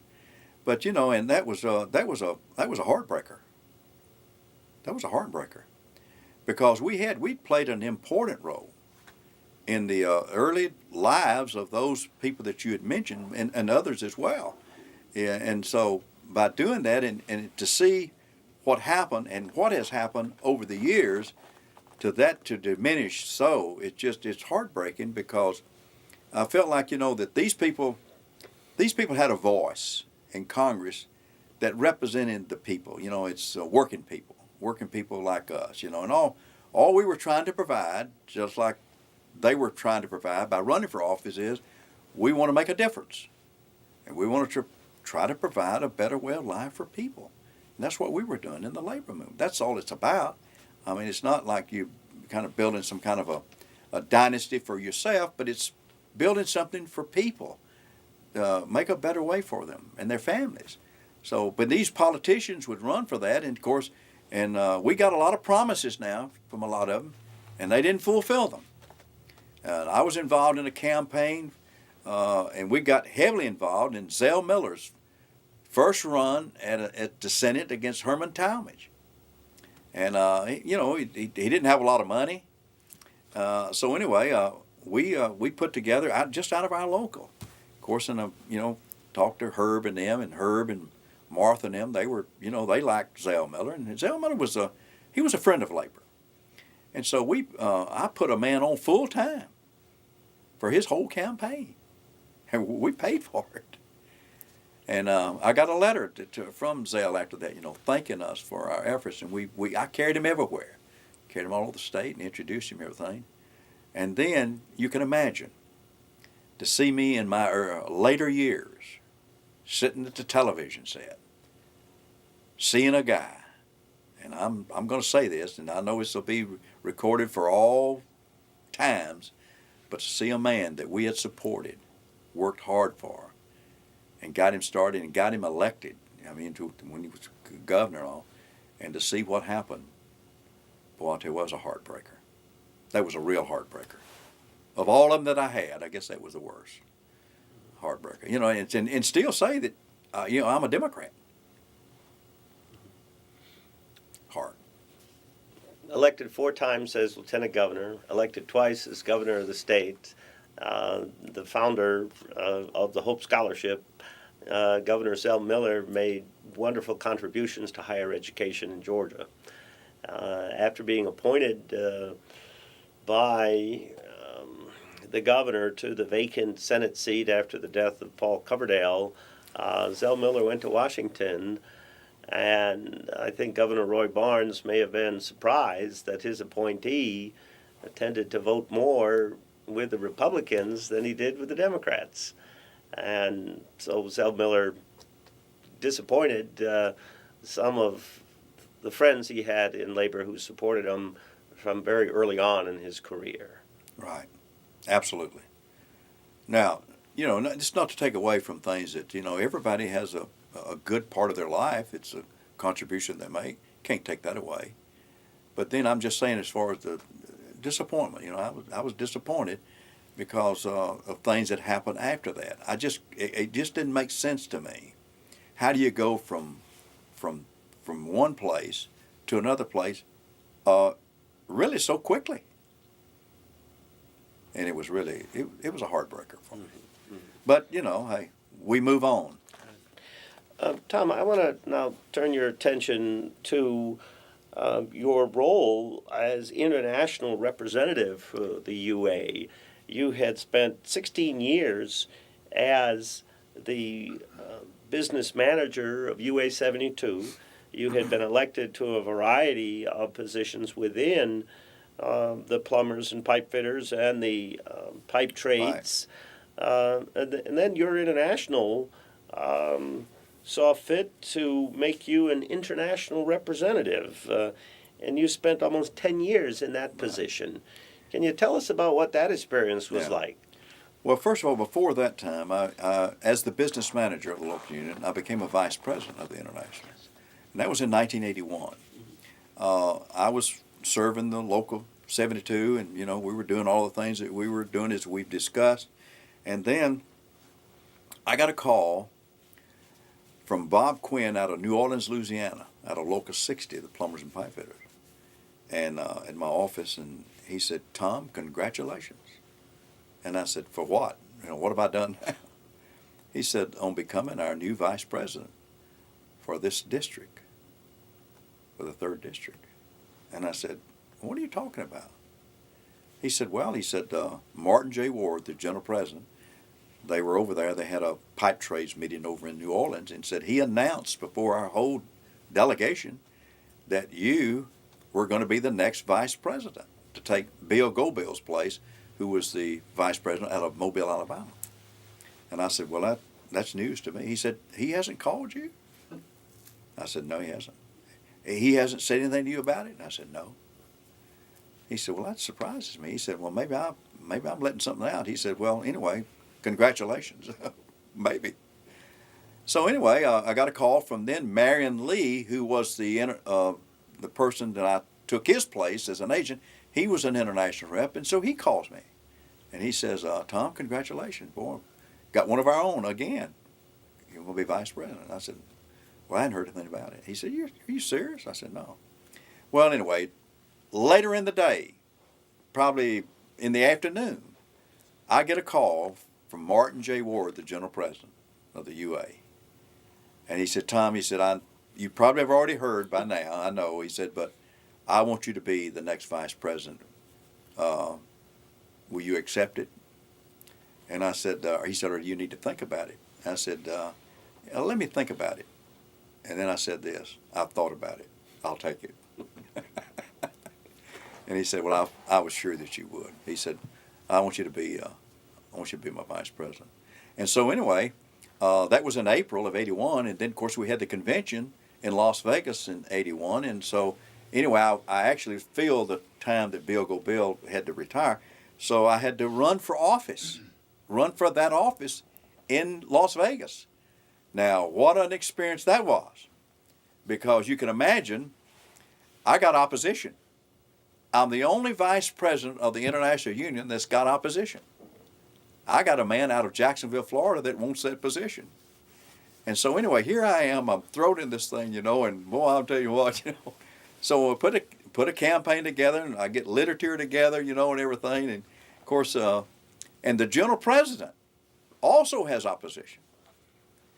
So, but anyway, as it turns out, I got elected for the 5 years and stayed in that position for 10 years as a vice president, serving the district. I served all the way to west to New Mexico and all the way north to Virginia, and of course on the southeastern and southwestern states, and served in that position for 10 years as a vice president and a member of the General Executive Board. And, so that was a kind of a dual role, being the business manager and also the vice president. It was an honor. Here I come from a small town in Cave Spring, Georgia, working on a farm, and have brothers that are members of the UA and UAW, and and all of that. But then become a vice president. That was an honor. And then I served in that for 10 years, and then in '91, I got a call from the new general president, Marvin J. Beatty. And by the way, and I was instrumental in him getting elected to general president, because when Martin J. Ward passed away, then Beatty was the assistant general president, and so he had opposition. And so anyway, I liked him very much. I thought he would be a good man. And so anyway, I came out, and I got calls to support somebody else, and but I took a stand. I said, no, I'm voting for Marvin Beatty.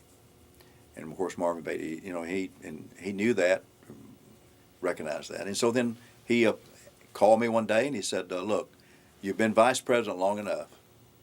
I want you to come on full time with the UA. Will you accept the international position for the tri-state, Georgia, Alabama, and Florida? And I said, yes, I would. And I had just gotten elected business manager in December for another 3-year term. And so then I was, went on as full time as an international rep for the UA. So your experience as vice president, did it help you in preparing for your duties as international representative? It helped me tremendously. And the way it did is because, see, as sitting on the general executive board, everything is the international, all the reports, everything that they did, it comes through the general executive board. And when you meet up there, we'd meet like twice a year. The general president would sit down with us and we'd go over everything. And a lot of times we would have international representatives to come in because there would be different areas of problems that would arise. For example, local unions that may have to be put under trusteeship. Different things would happen. So I got to see how they handle things and got to read their reports and everything. So when I became an international representative, I mean, it was just like I took a step out of that step, run into that, and it was almost like automatic. Mm-hmm. I kind of knew. They had an orientation session that they would do. Excuse me. An orientation they would do with every international rep, and I went to it. But a lot of things that they covered, it was easier for me by being a vice president, by seeing all the other things, how the role that I played in that as a vice president helped me in the role that I did as an international rep. Absolutely, yeah. Your duties now included Alabama, Georgia, and Florida. Correct. Florida is one of the biggest states in the United States and more business going on, yet lots of challenges there with weather and all the hurricanes hitting and that. What were some of your duties, Tom, as the international representative, and did Florida present the greatest challenge among those 3 states? It did, and for this reason. Florida, I'm accustomed and used to, the people of Georgia and Alabama. They're a little bit more. They're kind of laid back, kind of. Florida is made up of a lot of people, and I think it has to do with the transition of people that come from other places that make it a different. It's a kind of a combination of all of these people that merge into this one place, and they become members of the UA, and they're from all over the country, and so they're people that they got.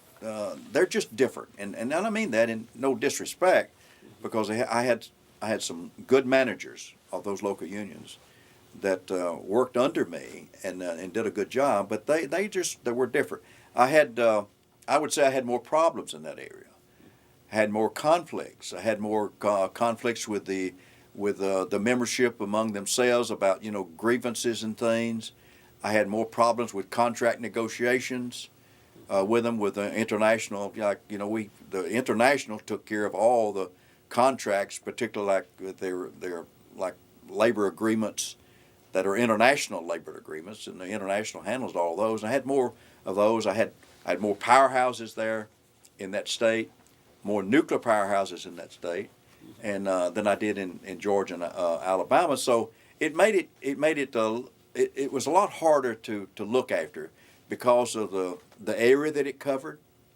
And what I would do, I would catch a plane out of Atlanta, go into Mobile, Alabama, and rent a car, and I would catch the Mobile local, and then I'd drive over to Panama City, catch that local union. You know, now we're in Florida now, and so then I'd go to Tallahassee, catch that local union, take care of theirs. And in Florida, Panama City and Tallahassee and Jacksonville are more like Georgia and Alabama, the people. When you get below the what I call the line there, I guess Highway Interstate 4, it starts changing a lot. So then what I would do, I'd catch another plane and go in, and I'd go into Fort Lauderdale, Florida. Then I'd catch Miami. I had a local in Miami, and then I had a local in Fort Lauderdale, and then a local in West Palm Beach. And then I had a sprinkler fitters local in Miami too. Then I'd catch all of those, you know, and go to the powerhouses. I had a nuclear powerhouse down at Turkey Point, and had a lot. You always had a lot of disputes on that. Every time you turn around, there's some kind of dispute. And you had to take care of all that, and you have to go in jurisdictional disputes as well, because if a local union has a jurisdictional dispute, now remember, and it goes to the international, that's the next level it goes to. The internationals meet, and if they can't resolve it, you know, then it goes there. But then I had a lot more problems in Florida. It's a big state, a lot of people, a lot of controversy going on in that state with dealing with the non-union element. Particularly in the area like the Tampa, St. Pete area. And you got locals down there, they're close, and they're, you know, I eventually had to merge those local unions. And that's a tough job. When you merge two locals together and they don't like each other, you're putting together a marriage, you know, they said, hey, I don't know how this is going to work. But it's something you had to do, you know. Florida's been described as 3 separate and distinct states within one state. That's a good way to describe it. Yeah. Really, and I think the way I put it was your north part, and then you got the middle of this, but you get below that line there now. And that's not just with us. Yeah. Right. Yes, and the North Florida, more like Georgia or Alabama, and then the central part of the state, tremendous transition in terms of growth in Orlando, and that I-4 corridor with new people moving in.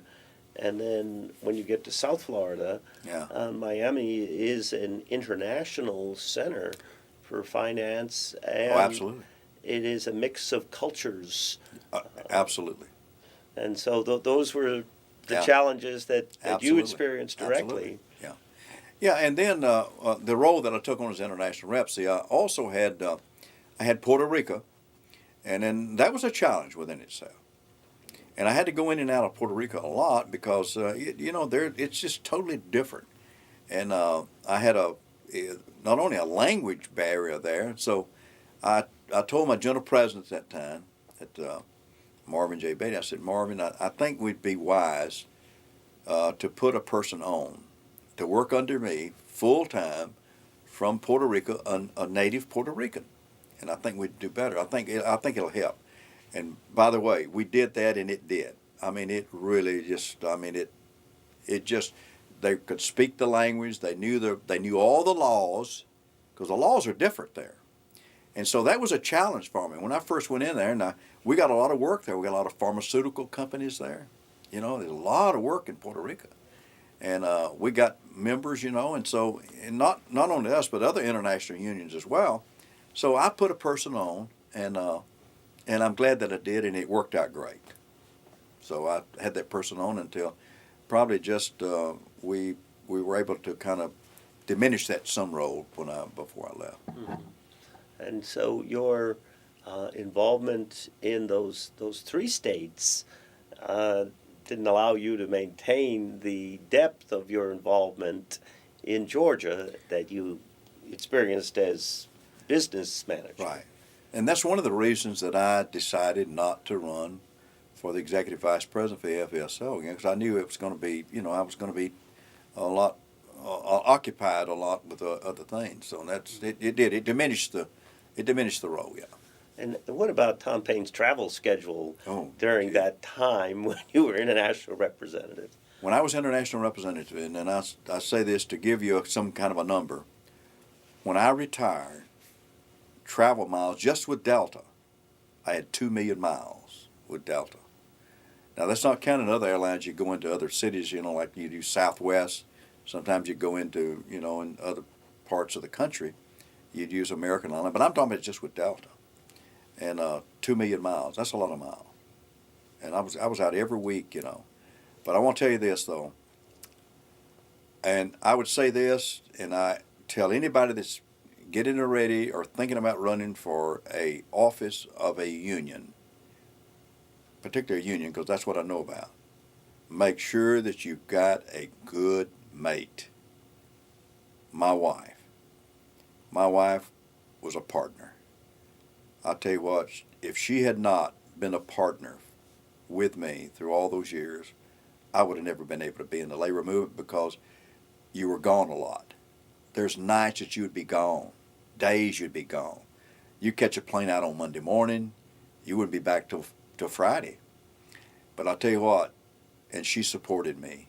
Never complained, never questioned wherever I was, because I always told her, wherever I was, I always told her and let her know where I was. And so so I tell people, I've got some people now that are talking to me about, running for office later on at Local 72.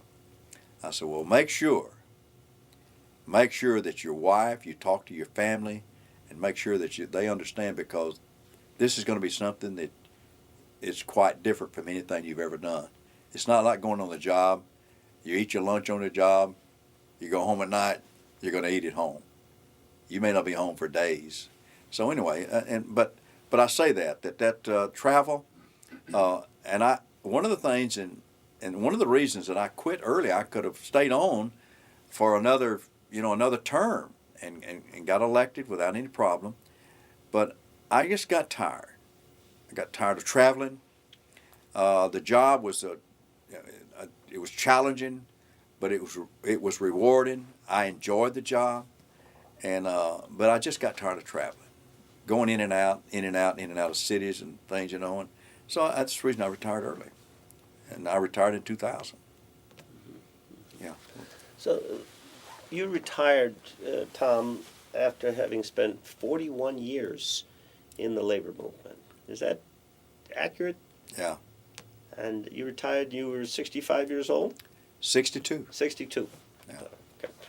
And so you began your career early on. Looking back on those 40 years spent in the labor movement, what are some of the things that you think that the labor today could do better to improve its image, to improve its standing, to increase its ability to represent the interests of working people?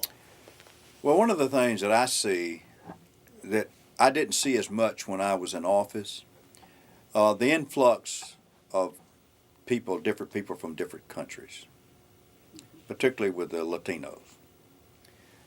I see it's a great challenge, but I see that that's something like in particular in our group, that we need to be way ahead of that. We need to be on top of it. And we need to be training those people. We need to be inviting those people.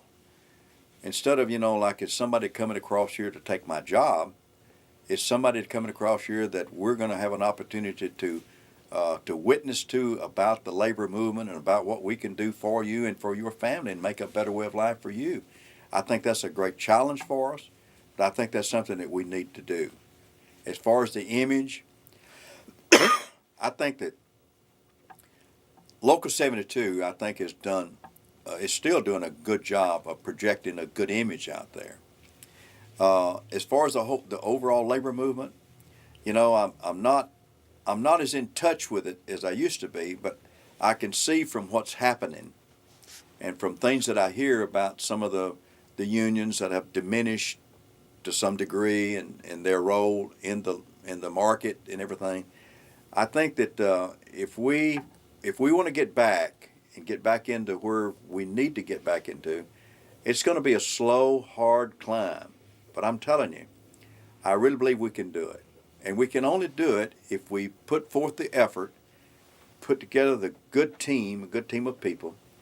And the main thing that I see is that we have to project to the general public, to the people that we're trying to bring into us, we got to project an image out there that we are the best.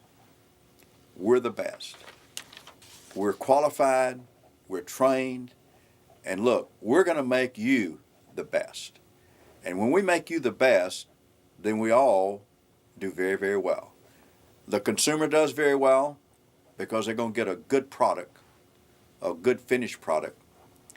And the labor do very, very well because it's only going to enhance the benefits that they receive from it through health and welfare and pensions and those type things that they work for a lot. I would not like to see that diminished. And the only way you can never, and I tell whoever I'm talking with now, you can never close your doors on the opportunity to go after other people that are in the same type of field that you're in. For example, if there's plumbers out there and they're from some other background, if they're from some other culture, pipe fitters and welders, get them, bring them in, organize them. And the way you organize them, you got to project a better image is that you're not out there to run them out, run them off. Now that may not be popular to say, but I'm telling you, until we do that, we're still going to see some more diminishing of the labor movement and decline, and I hate to see that happen.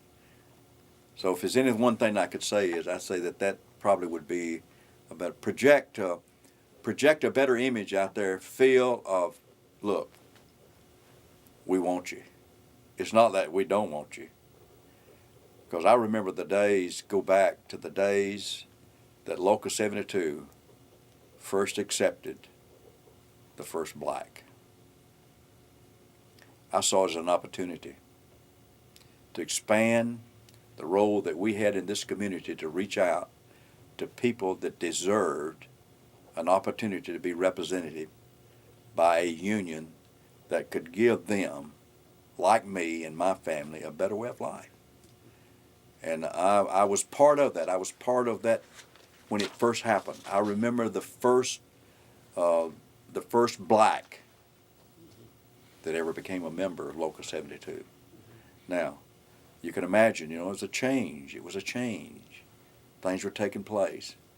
Well, I work with the people here. I work with with the Urban League. I remember Vernon Jordan when he came in here and worked with them, and they had the LEAP organization and all the people that work with them, and to go out there and go to the schools and places, and say to those young men and women, hey, here's what we got to offer you.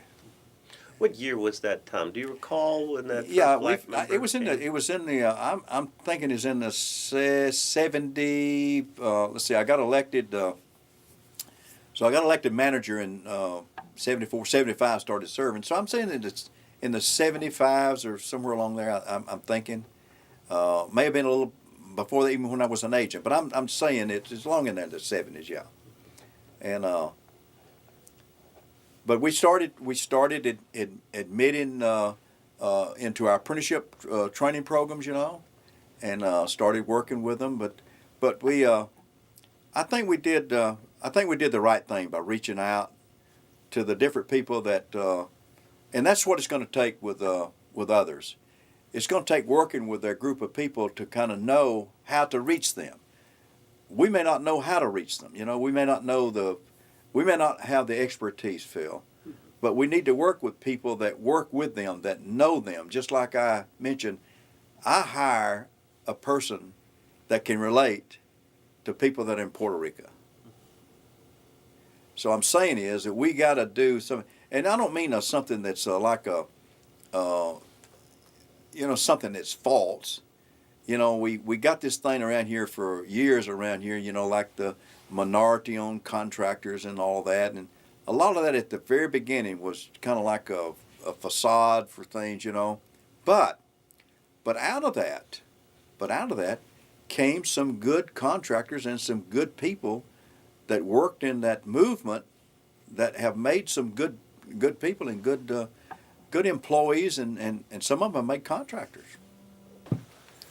Tom, you had mentioned that in your long career with the labor movement, the importance of having a supportive spouse and an understanding family. I'd like to give you the chance to reflect on that, and then I want to talk to you about the many awards you received and what you've done after your retirement. So first, can you amplify your thoughts on the importance of having a supportive spouse and an understanding family to your career in the labor movement? Yes, I can. My wife, Betty Payne, I could never have asked for or found a better partner, because in the labor movement, in the work that I did for all those years, I was gone a lot. And she practically, for a better or lack of words, she raised our family. We had 3 children. They were in school. I had my oldest son, Tommy, and had a middle son, Tony, and my daughter, Tina. And by the way, they both became members of Local 72. And one of them, Tommy, my oldest, is still a member of Local 72. But anyway, my family, particularly my wife, she supported me. Never questioned about, my role as a labor leader or where I was or what I was doing. And so my advice to anybody wanting to seek an office as a labor leader, make sure that you have the support, as I did, of your family. I could have never been able to do what I did had not been for my wife and my family and the support that they gave me. And I mentioned about my oldest son is still a member of Local 72. We lost Tony a few years ago. He died prematurely, I might add, but he died a few years ago, and which was a great tragedy and great grief for us. It has been for some time. But not only my 2 sons, but my daughter's first husband became a member of Local 72. My brother-in-law's nephews, a lot of nephews are members of Local 72, because I really believed in the labor movement. I believed in Local 72, and I encouraged them, as I was encouraged by the brothers that I had in the United Association for many, many years. One brother that just passed away recently was a 61-year member of the UA. Have a brother still living up at Cave Spring that's been a member of the UA for 45 years. And had a brother that passed away a few years ago, was a member over 50 years.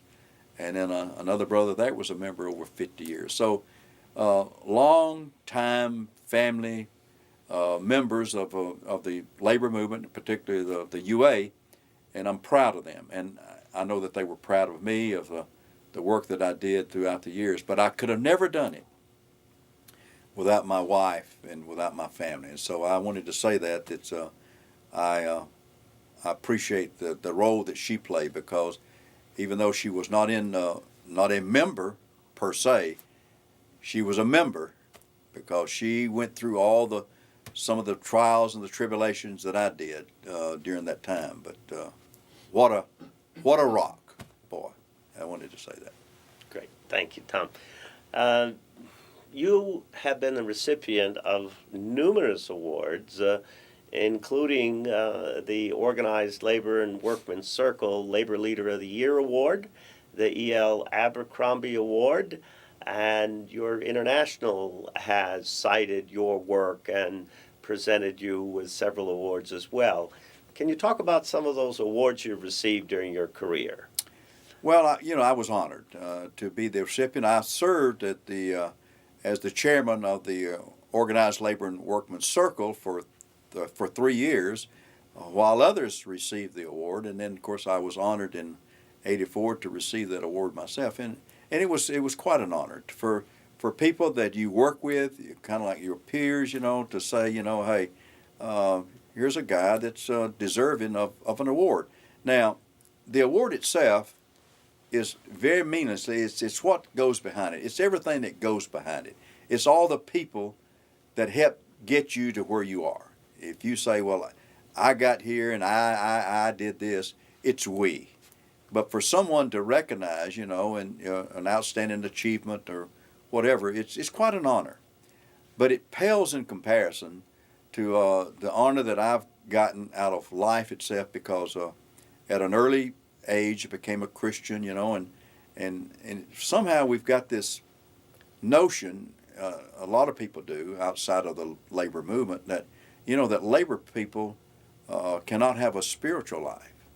I mean, it's just unheard of. We look at labor leaders like, they're union bosses, they're union and they're corrupt and all that.